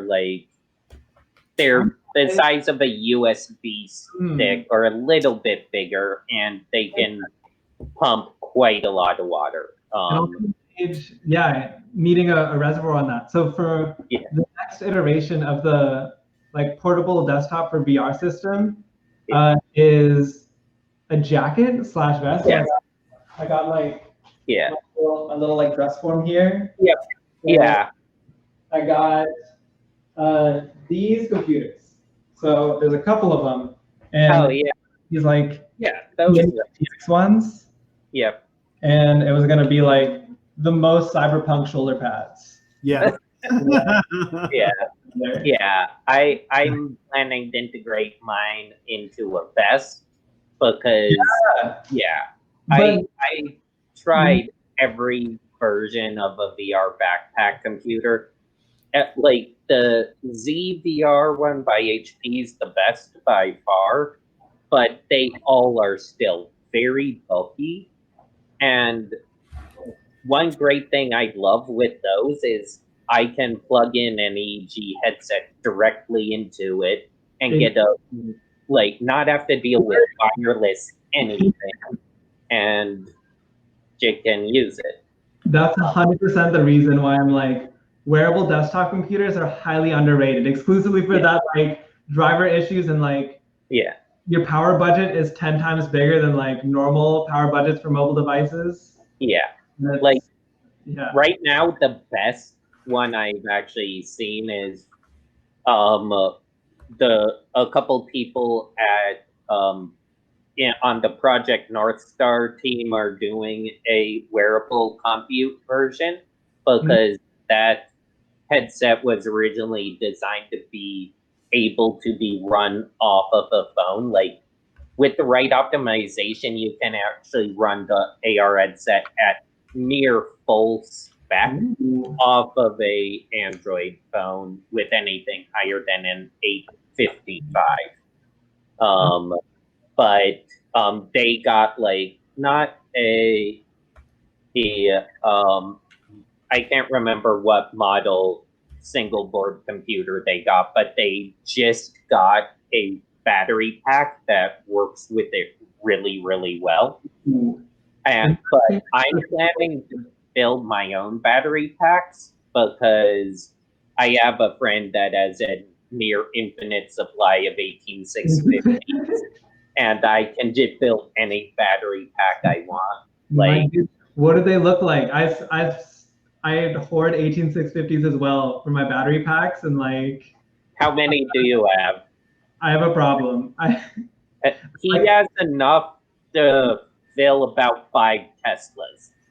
See, not that much. I have 3 kilowatt hours, but it adds up. That's still a few hundred cells. Yeah. But my applications are in wearables, so it is definitely I'm not driving around cars, but I was designing a battery management system, and I found myself 5 hours later being why am I making sure that it's scalable to electric vehicles? I'm never gonna need 400 cells. The wearable computer I want it to be able to run at short bursts 550 watts. Yeah. But I also want it to be able to be brought on a plane, which means I need to use 100 watt hour or less batteries. So I need to have 5 or 6 batteries in this vest. This is how I handle it. Now I can share my screen. Ready? I'll share my screen, and then I'll jump over to this one, and I'll jump over to my 3D model. Oh, can you guys see my screen? Yeah. Yes. So this is the latest one, and this one is to be scalable. So each one of these cells over here are, each one of these is like is the 100 watt-hour pack. So you can separate them when you have to go on a plane, and then you can put them in series. So before, cells were 3S, so 12 volts, and so 300 watt-hours per. And normally I'd take like, it's a set of 2, so it's actually like 6S when I plug it into my systems for computers. But then I'd have, a good amount. They were kind of a pain, but this one is vertically scalable. So like in here, there's some spaces for BMS wires. So can extend it up to 12S will be the biggest one, but I'm probably gonna stick with like 4. I think the next one I'm gonna go is 8S. And it definitely is really helpful. But also I just buy my BMSs now, and I think that I'm gonna continue to buy my BMSs because like, although they can be sketchy, definitely has been too much of a headache to design my own. Yeah, it's I'm very happy that Intel and a couple other places are finally creating a new power supply computer standard that's just straight 12 volt. That is so nice. But no 5 volt, no 3.3 volt,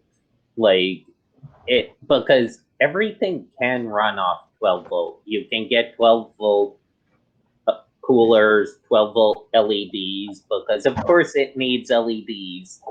I'm gonna show you this setup real fast. I'm gonna grab my camera again. In the cardboard box. So in the cardboard box, this is actually a laptop. So they have these tiny baby power supplies. Yeah.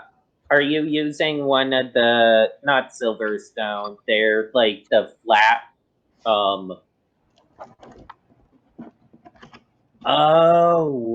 right? So it just plugs right into those.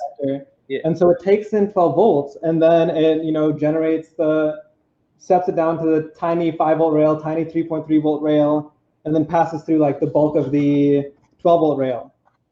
Yeah. And then the batteries are down underneath in here. And then this just bucks the battery voltage, because it does like go up and down a little bit. Oh yeah.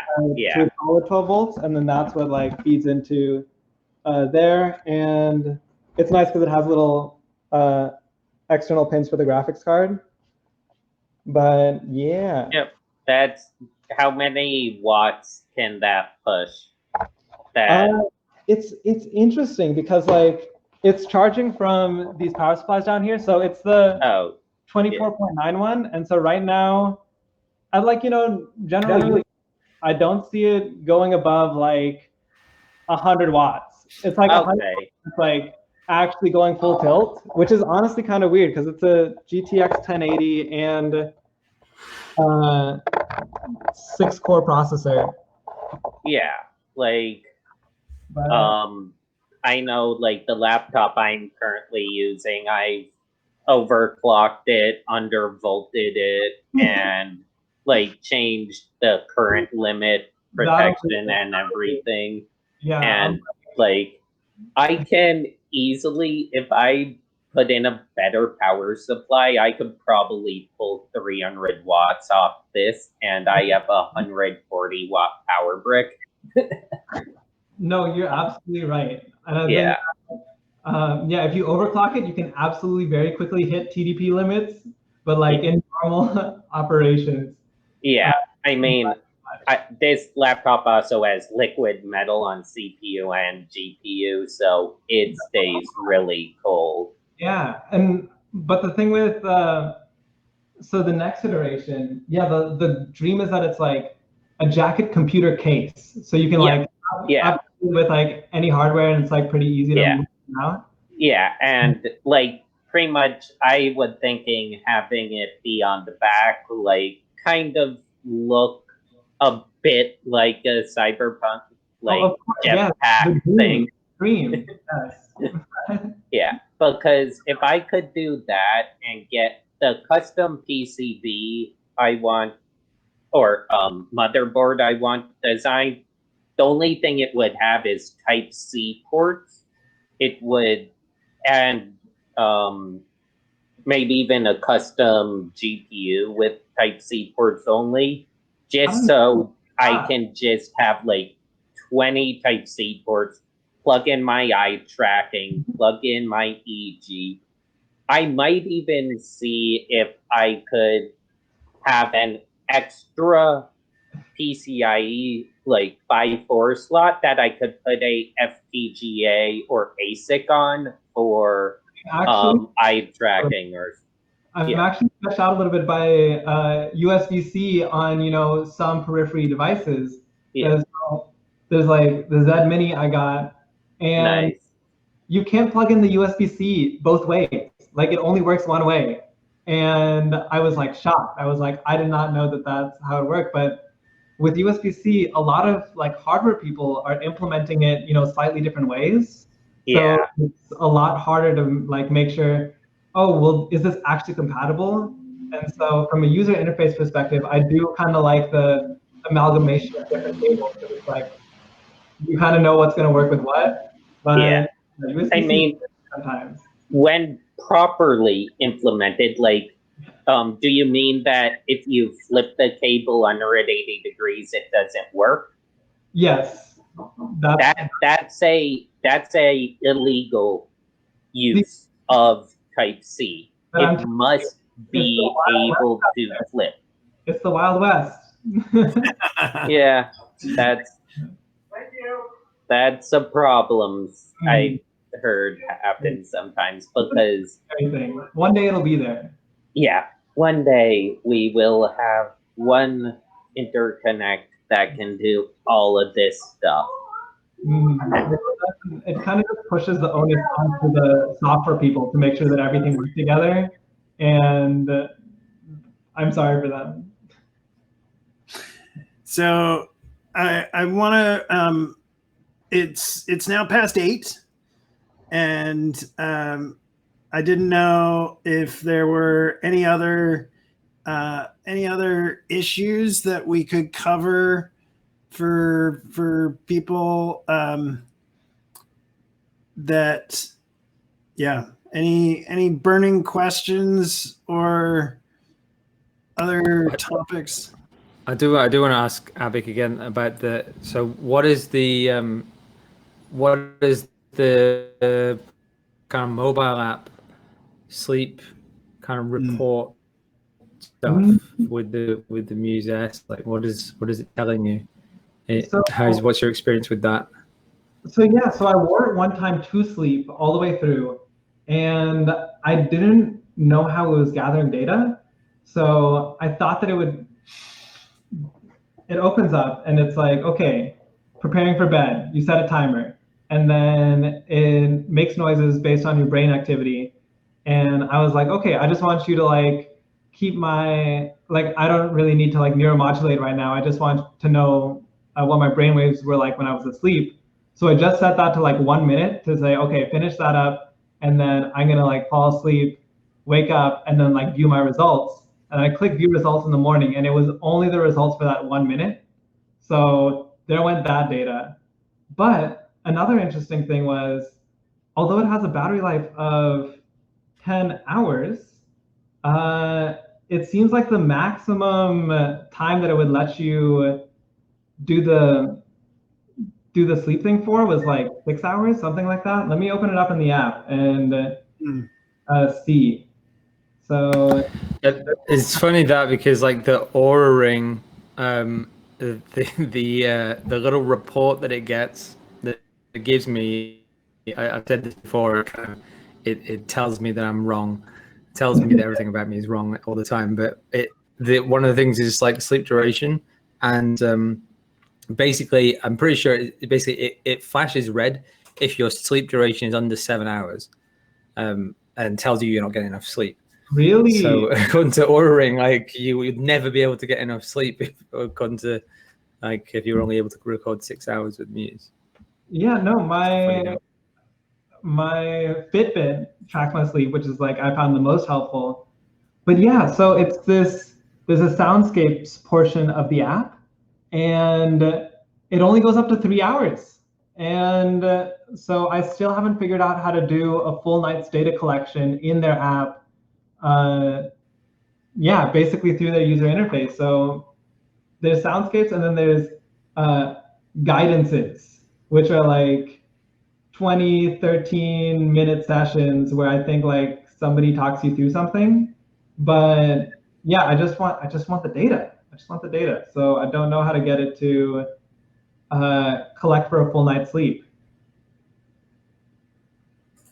Well, I don't think you can get the data from the normal Muse app, can you? Yeah, so that's why I'm excited on. I'm sure that like saving to a CSV is actually really easy, but I'm excited to mess around with it a bit more. Yeah.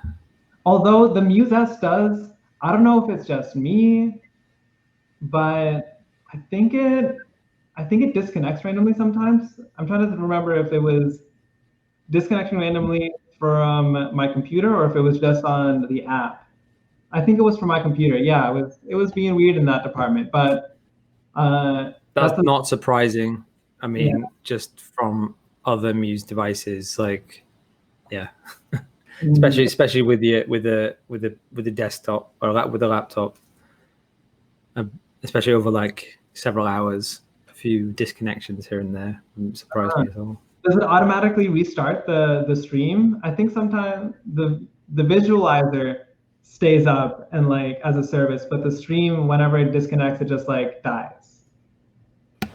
Yeah, Blue Muse doesn't. I mean, yeah, I'm talking about streaming to Windows now with Blue Muse. If the stream dies and the stream dies, you have to restart it. But yeah, I'm sure that there'll be like some quality of life hacks that I'll figure out over time. That was still just like an N=1 observation of like, oh, I tried it once and like it was okay. But yeah, excited for Hack Night because this was like got some good EEG notebook hacking in during this time. That's awesome. So I'm just wanted to respond to this particular person in on Slack about Unity, and is that, I mean, would others point to, yeah, hey, Rashik, yeah, did we address all your original concerns, or is would you be able to share any of your data? Sure. I think I need to talk to Dr. Mann about it. Sure. Yeah. Well, just bring that up with him, and but in terms of have we? Yeah. Do you have enough references and links for potentially looking at PsychoPy or dealing with like have we helped at all with the technical problems that you're having? I actually have a question. I was wondering how PsychoPy is using PsychoPy is different from just using PyLSL for getting the AG data. So yeah, PsychoPy is more about the stimulus presentation and yeah, or what we would call experimental control. Then PyLSL is really, in this case, kind of receiving a stream and then passing it on. But so to elaborate on that a bit, so the way that all EEG and MEG and fMRI as well, kind of the way those systems work is you have some stimulus delivery, right? Whether it's sounds or pictures or whatever, smells, right? You have it could be like a little touch thing on your hand, but typically it's like pictures and sounds. You have some stimulus delivery, and what you do is you have like a clock, you know, you're recording the timestamps of when events happened in the stimulus delivery, and you use the time, and then what you do is you align that kind of time series or that set of you know, time points to the EEG data, and the stamps define when there are events, and you use those events to kind of chop up the long continuous recording into segments that are based around things like the onset of a stimulus, onset of a picture or something. So that's one of the things that, as I said, you need to kind of have a solution to if you want to do time-locked auditory or visual presentations. Is you need to be kind of sending those timestamps out to some process that's logging them to a file, and that then needs to be kind of brought back together with the EEG stream. Okay, so the AEPs will be time locked data? Yeah. If I look into, yeah. Yeah. Okay, thank you.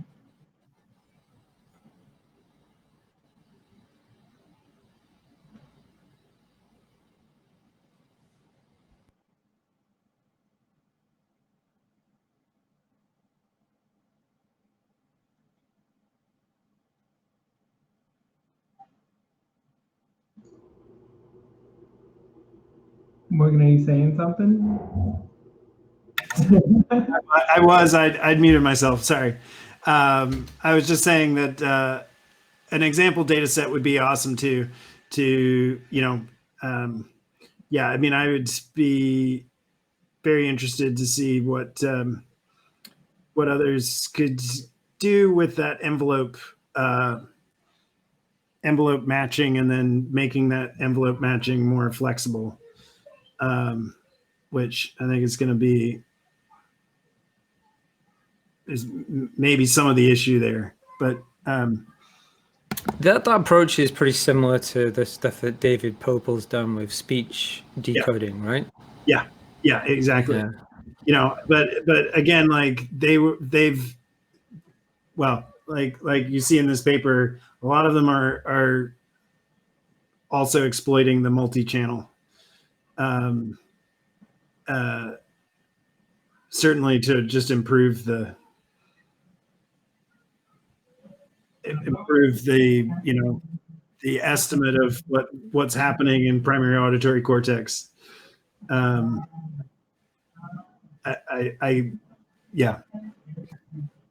What Rashik,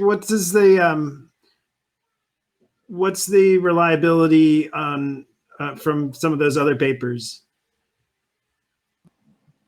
So the one I sent you, yeah, so they actually have a really high they have a 98%. Really? Okay. Yeah, but they're still saying it's way too low for practical use. So I'm not sure. Okay. Yeah. That's pretty much, that's in like the super high end of most. Yeah. Yeah, that's really high. Yeah, I think there's still. I think there could be a lot of improvements in the signal processing steps too. Yeah, I mean, I would just say that again, like, you know, as part of that paper is that they're using all 128 channels. Yeah, that too.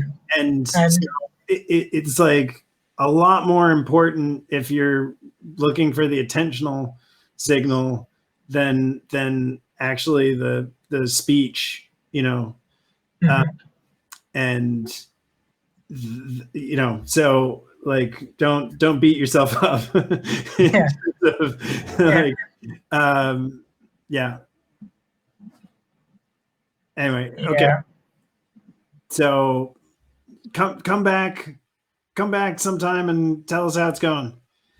Sure. Well, I'll keep in touch, definitely. Yeah. Well,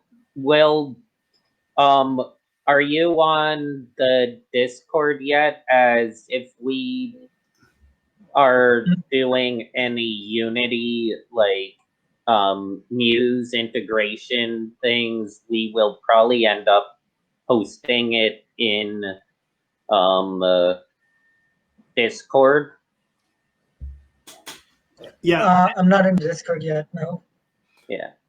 I can add you to the Neurotech Discord. Sure. Wait just a sec. And if people could drop any links that they might recommend for Unity, Unity Muse integration, I'd appreciate it. If we agree that basically the lab streaming layer is the way to go, I'm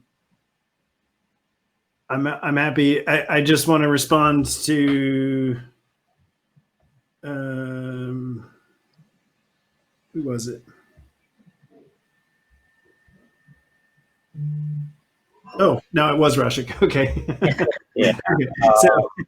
So gotcha. Let me see if I can find the Unity LSL asset store package that I think Alex is using. All right. What else did I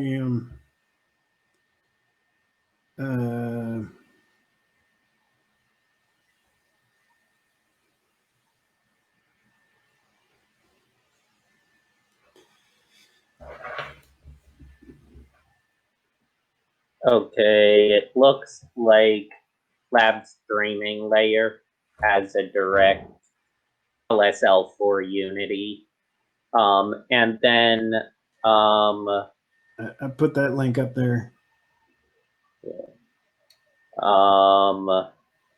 And I don't remember if it was Alex or someone else in the group was using a different piece of software with Unity to do EG integration with OpenBCI. Oh, that was Richard. BrainFlow. Yeah. Oh yeah, BrainFlow. Was there somebody already looking? So yeah, let me just check the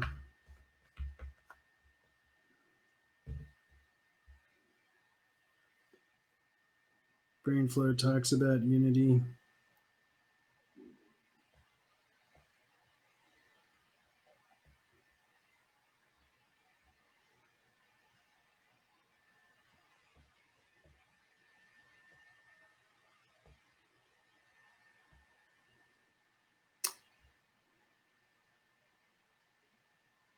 Well, he does have this.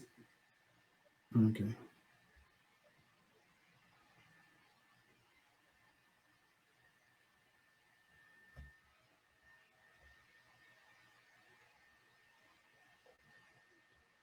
So I'm not really so familiar with C# stuff. Is NuGet a package manager for C#? It sounds like an Android version. Yeah, so let me see up in their BrainFlow library managed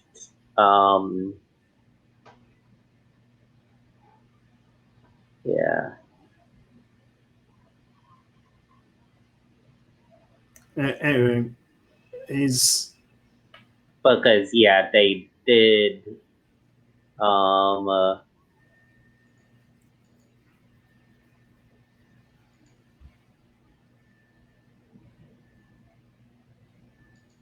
yeah, so it does work in Unity and Unreal, but I do think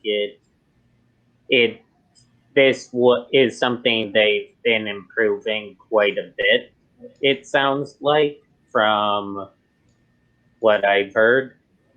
Okay.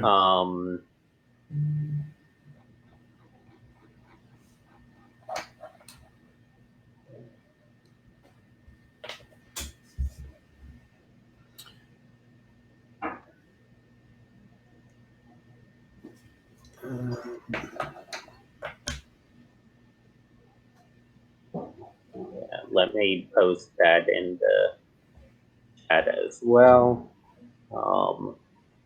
Yeah, so those are like the two things I'm pretty sure people are currently experimenting with Unity right now.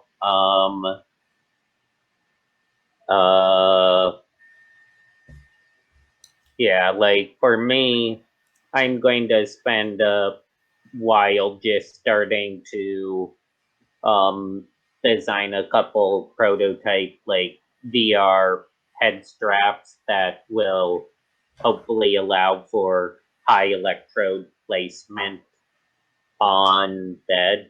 I also got like some new modeling stuff. Like I like doing physical models more than I like 3D modeling because I'm a lot faster at it.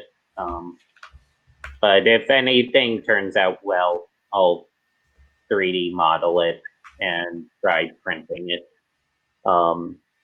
Because I do think higher channel EG will be a lot more useful, especially for like VR and AR applications. Yeah, I'll definitely share if any of my designs get further along. From the pandemic, I'm very excited for masks to be socially acceptable to wear, just because it's like another accessory and like place to put electrodes and sensors. Yeah. But I think that as a group, we need to convince everyone that it's socially acceptable that everyone is bald, so that we can all have maximum electrode contact. That could be nice. Or no, everyone needs to accept wigs. I'd be fine shaving my head if I could wear cosplay wigs all the time. Oh, just underneath your wig, you have an electrode net. Yeah. And people can, because everyone, honestly, as someone who does have a pretty normative hairstyle, yeah, I would definitely have another color of hair if I was wearing a wig. Yeah. I mean, I actually went out and got a haircut recently, and I am pretty angry. They cut the back way too short. But then you comb does work better. Yeah, I feel uncomfortable. My head literally feels uncomfortable. I haven't had hair this short since middle school, maybe, on the back of my head. So it feels cold. I am aware of it all the time, and it's so weird. Like I know if I shaved completely now, it would feel weird, and I'd just be very aware of it. It's not an all-at-once kind of thing, yeah. Yeah. Okay. So, are we good with those links for LSL? I mean, for Unity? Okay. So Suraj hopefully will get back to us about mind affect for Jaden. Yeah, I've been having a lot of issues with that. Oh, okay. So you've got one of these. Yeah, I got it back when they first like did the Kickstarter and everything, and I haven't gotten it working at all since then. Is that supported by BrainFlow too? No. Okay. They still are using the old Open BCI, like the Field Trip client, I think it was called. Oh, the Field Trip buffer server something. Yeah, so they're still using that, and okay. Yeah, I keep trying to troubleshoot it with them, and they keep giving me like advice and stuff, and it breaks it further. So have you tried on the Field Trip, forums? No, because it's all stuff that would be happening on their back end. Okay. Yeah, it's all on their like the most recent time I was having issues with the stimulus presentation, and So they told me to run these commands that required updating the Python library, and so I updated the Python library, and now nothing will run. Like none of the examples will run, like they'll crash immediately, and so now it's like a glorified paperweight until they respond to me, which they haven't for like a week. So is it a Python 2 compatible device? Not that I'm aware of. So, well, again, like we'll see if I know that Siraj posted that he, like when he received one, and we'll see if he's played with it. Yeah, the other issue I had, which I thought was weird, was that so the stimulus presentation issue is that it's locked to 50 hertz presentation. I have a 100 hertz monitor, and so there's an argument where you pass like how many frames per bit to pass to it, and so that's fine for converting from 50 hertz to 100 hertz, but most screens run in 60 hertz. Yep. And it doesn't accept an integer value. And so you're automatically going to be getting some tearing going while trying to present the 50 hertz stimulus at 60 hertz, which I don't see any way built in to account for that. And so I'm wondering what they suggest for it. We'll see. Yeah. So what's their support like, or like what's their documentation like? It's all here. I can show it to you. It's all on GitHub. You have a link, or? Yeah.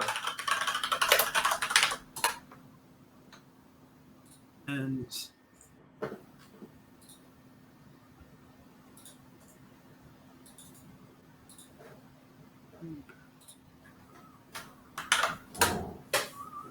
there we go.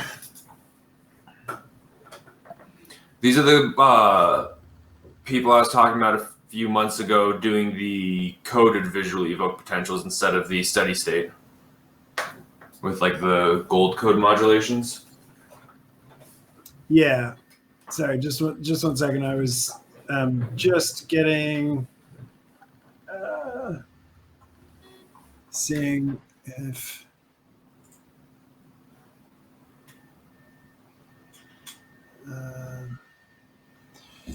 all right, let me.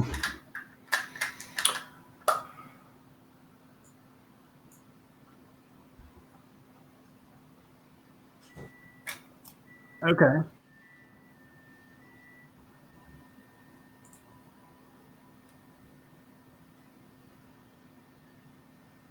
Oh. It's built on an open BCI ganglion. Yes. Oh. With their own type of a headset. They use a water-based electrode. When you say water, sorry, do you mean like a saline solution, or do you mean like a gel? That's a good question. I don't know much about their headset design. Let me see if they have. Let's see. Now that I think about it, has anyone used like a dielectric, like liquid-filled pouch, like not a wet electrode, but a soft, like dry electrode, in a sense? Mm-hmm. Like, yeah, pretty much a gel-filled dielectric, or like. Again, it's then the question really is, what's the material that's holding the gel? Yeah, that's what I'm thinking. Like, because of the types of materials that are easy to make nowadays, you could theoretically make a pretty good soft electrode that I think I might look into that, because that should be much more comfortable than a lot of the spike ones, especially on a VR headset. Yeah. Okay, so I found some information about these. Yeah. Sorry, Ryan. The problem though is hair. So the reason that you have the spikies is really just to work through hair. Yeah, or I'm still talking like that small, like it would something that could work its way through air, but is much softer. I mean, I have seen like it was either it was one of the at Neurotech and Gaming, one of the companies showed something where they used like soft spike, like silicon electrodes on the back of the head, which is kind of what, hydrogel. Sorry, what's Jaden? What's Utopia? Utopia is the name of their like server client thing. So the Mind Effect, their decoder, which is this thing, their software that runs on this Raspberry Pi. Yeah. It runs what's called the Utopia client, and so you plug the USB dongle into this, and then you run the program on your computer or laptop, whatever, and it runs a stimulation presentation timing. Lines up with the EEG through this. So you can plug a monitor into that? Yes. I see, and that's your experimental control. Okay. Yeah. Well, so this doesn't present the stimulus. Oh, sorry. You present this. So you would write code on like your desktop or your laptop, and you can still write it in like if they have Unity plugins or just in Python or whatever, and then just connect this to either your wireless network or it also defaults to as a wireless hotspot. And so you'll connect it to that, the stimulus presentation to that, and it'll line up with the EEG. It kind of like acts as a middleman between your computer running the stimulus and the EEG. But they have like this API that is meant for writing the stimulus presentation so that it interacts with the Utopia client properly. Okay, and this is not LSL. No. Right. Okay.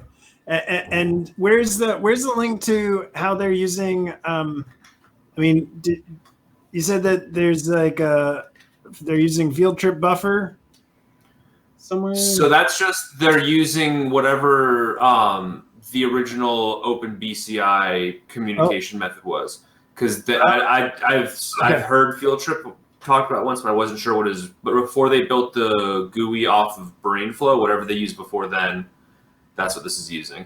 They've been meaning to update it for BrainFlow, but they haven't yet. Sure. I mean, so it might not be this, but field trip is a relatively popular, research EEG toolbox. Okay. But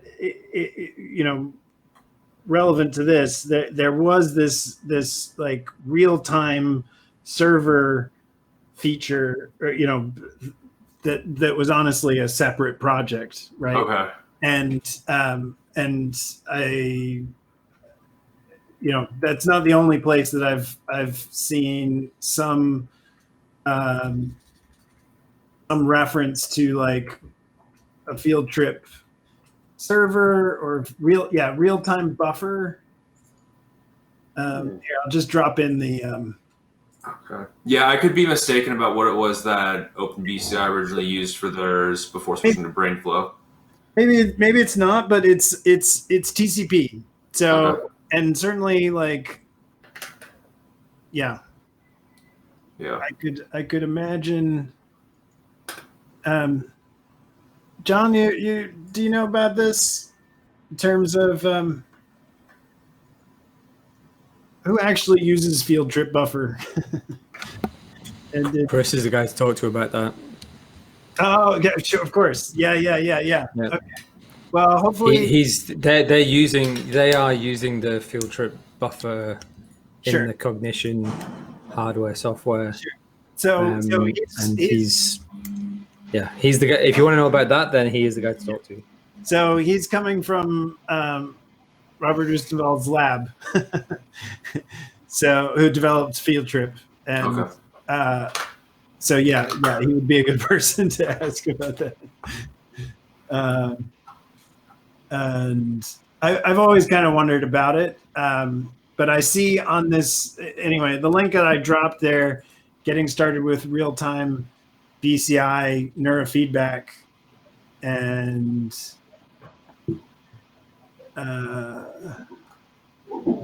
but these are all research systems. You know, CTF is MEG, Neuralinks. Yeah. MATLAB. Well, the field trips, it's all MATLAB. It's a MATLAB. Well, this is low-level C code. So this is also you can basically pull out of field trip and use in your own project. Okay, yeah, true. Huh. Yeah. I'm really hoping I can get this working because it would make a project that I'm working on a lot easier right now. Okay. I just got started. Remember I told you about that avatar project I was working on with the robotics lab? Yeah. We just got started back up on that again. Oh, so super interesting paper from what's her name? Chestic? Yeah. Yeah, Chestic's lab had a paper that was getting a lot of press. Somewhat relevant to the French developer who was talking about binarized neural nets for like super low power, like power efficient ML, on the device. Yeah. Anyway, like her lab was showing, like 90% power improvement by filtering out a bunch of data and finding that you only needed to focus on these particular frequency bands and that you could ignore everything else. But such good stuff from that lab. Oh yeah. Luckily, Dylan's still going to be working on this project with us while he goes over there, so we're going to be getting a lot of cross information there.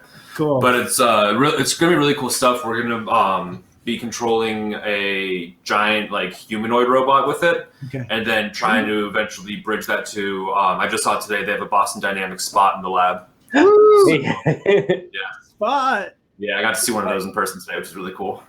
So control a robotic dog with your mind. Yeah, or with your mind through the robotic human next to the robotic dog. Did you poke it with a stick? No, I was too afraid of it. Yeah, one of my friends just shared that I don't know where it is, but someone's now making miniature versions of the Boston Robotics Cheetah. Cool. Not Spot, but mini versions of the Cheetah, the really, really fast one. And one of my friends is now trying to find out who's making it, and more specifically, who's making the linkages in the arms, because those are the most important part of it and most expensive. And I'd love to have a couple of those robots just doing random fun stuff.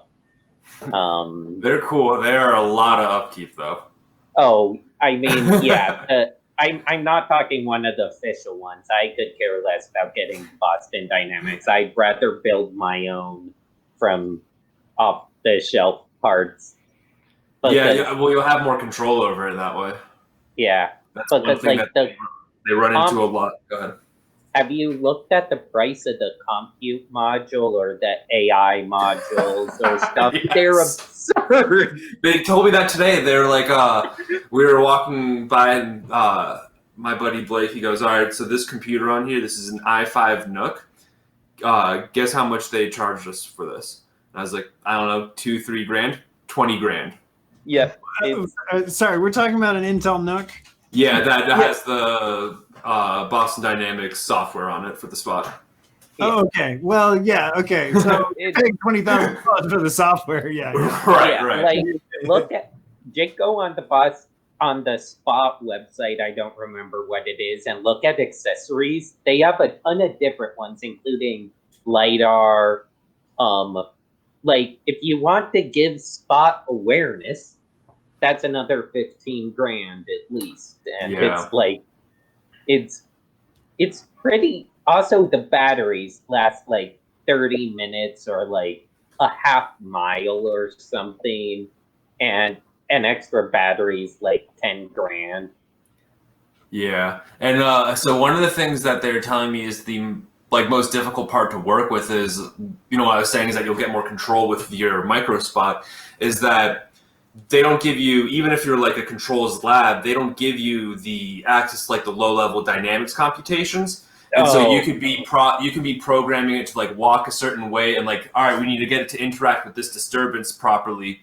But then there's low-level calculations going on for like disturbance, like what's it called, maneuverability and stuff, just so like making up for it.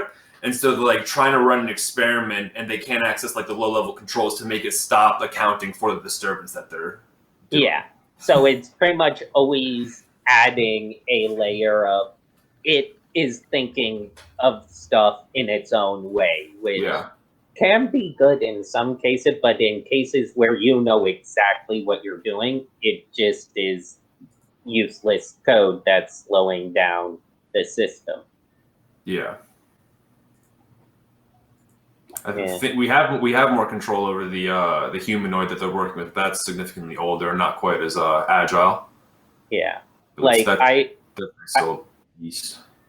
I wanted to take a couple like MIT classes or some classes on the East Coast with friends and just telepresence into a actual like robot in the school, but one that had like some sort of arms or something that it could like at least hit the elevator buttons. So that's what our project is that it's called the ANA Avatar X Prize, and we're using this. I'll show you the robot that we're using. I'll share the team's website now that I know that we're actually going through with this.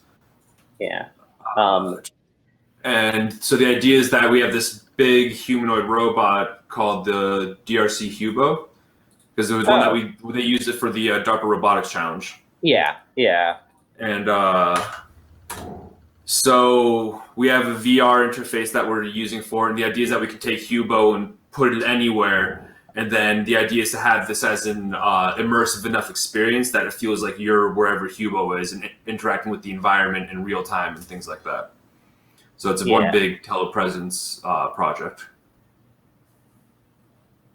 Yeah, that's really cool. Like, I think that type of stuff could be very useful in the future. Like, I still think doors and stairs are one of those big hurdles that, like, even though a robot like that can use stairs and open doors, it's slow. That was part of the DARPA Robotics Challenge. Was that part was just them like shaking a little bit, and then the battery. Like oh god, I can't remember the company right now, but they were building a robot for the ISS. VR controlled robotic arms. Like they were using like the ABBA 2 arm thing. And I got to see them make a taco here in SF while the person was controlling it from Mexico. That's awesome. In real time. That's super and cool. It was like, this works. You can do this. But it's the amount of effort it takes to get because those robots move in a different way than we move. Their joints are completely different joints. Yeah. You have to like figure out more hand position than the rest of the limb. Just do IK, but try to do it in such a way that the robot isn't but does a more natural movement. Yeah. Morgan, did you want to see more information about those electrodes, the water-based ones? Definitely. I'd be interested. I've got some.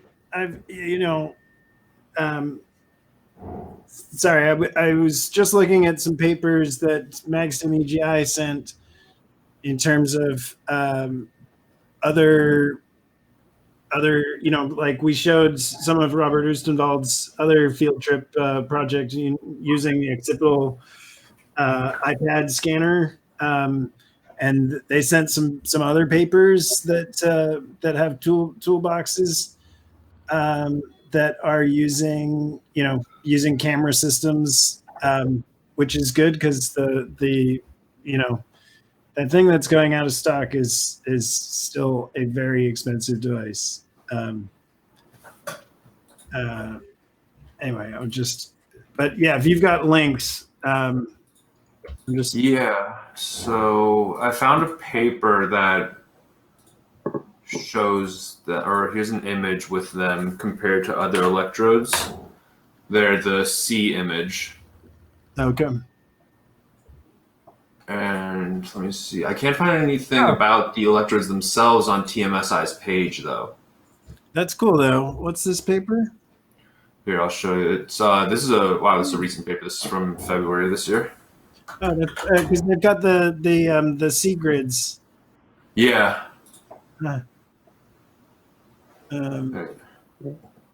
I do really like the one that goes around the ear. I'd love to put that in a pair of headphones. Like, so that's the C grids. Yeah. Has there been that much research about what those are good at actually, like, finding, or what? Yeah. So you can find. I mean, if you go to I think it's like cgrids.com or org or something. Stefan Debner has papers from like 2014, 2015, working with them, and some really cool stuff. I mean, obviously, it's auditory,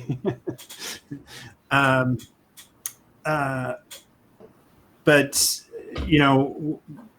talked a little. This is somewhat like, I mean, at least looking at some breakdowns of these C grids, this is very similar to some of the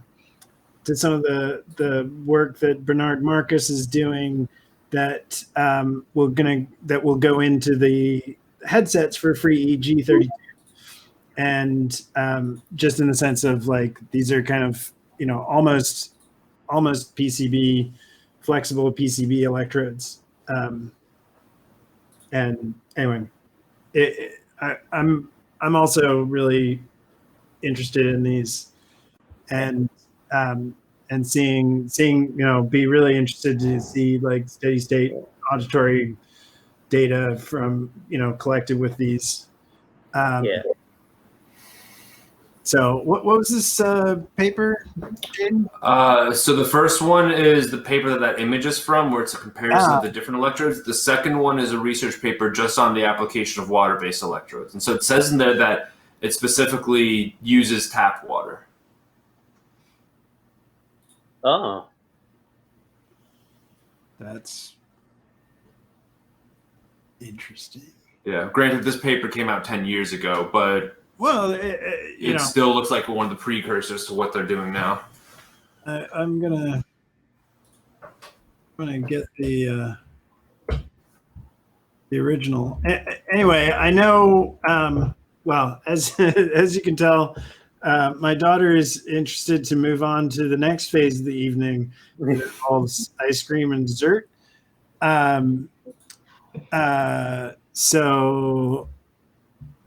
But appreciate it, Jaden. This looks like I mean, anybody who says they're going to use water, I'm it's like I need to hear more.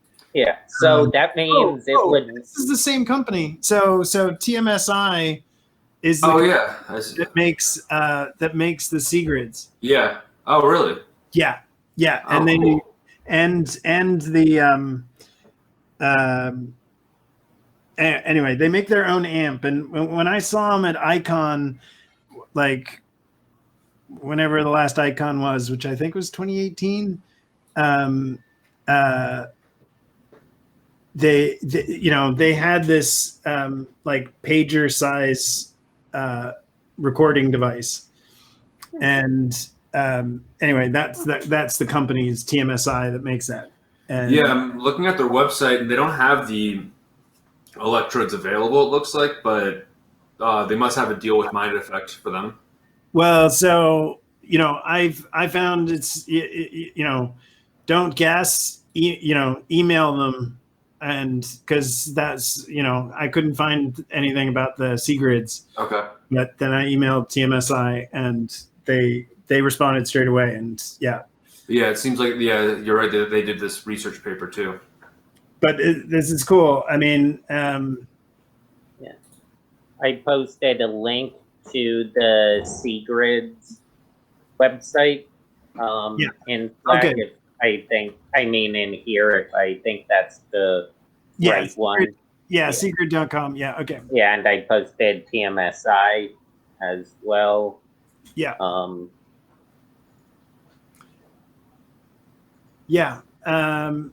Right. And then, they've got the link to the Stefan Debner paper. So, unobtrusive ambulatory EEG using a smartphone and flexible printed electrodes around the ear. Can you share that in? Sure. It's linked off of the C-Grid website. Oh, it is? Yeah. Okay. Yeah. But, okay, well, we didn't cover a whole bunch of things.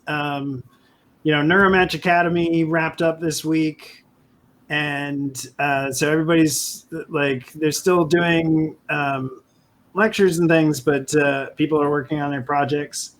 And it was I was super happy to see Graham Moffat posted in Slack that he'd mentioned NeurotechX at Neuromatch Academy. That was pretty cool. And I don't know if people saw what he posted. It was Black and Neuro all week, and which was great.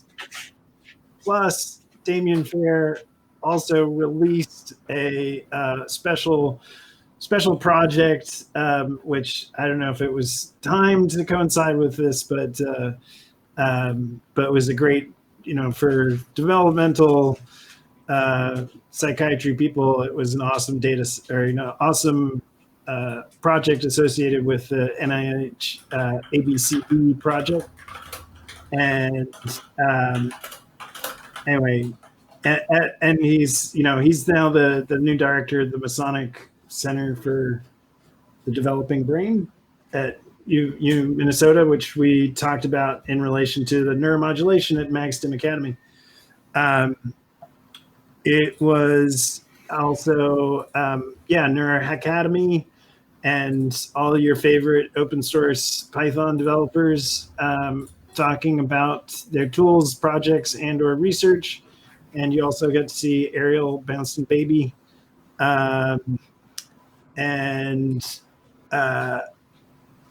Let's see, and JulieCon, which was not necessarily so neuro, but I think JulieCon had some really cool neuro associated projects.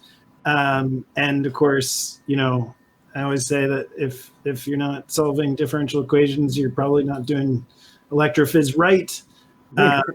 And so Julie, so there was great talks from the Zygote people that Simon had talked about a couple of weeks back in relation to Julia. And so I forget what the Zygote's new project name is, but anyway, there's a lot of great SciML in, like physics-based neural network modeling, and also the NeuroCore project. Well, it's just there's a whole Julia Neuroscience GitHub. I put the link in the meetup agenda, and they're kind of starting on their equivalent to Python stack of NiPy with like a NiBabel like package and things like that. Oh, and somebody's carrying a very large cupcake. Give me one. Okay. Cupcakes and ice cream. So, well, anyway, there's a lot more,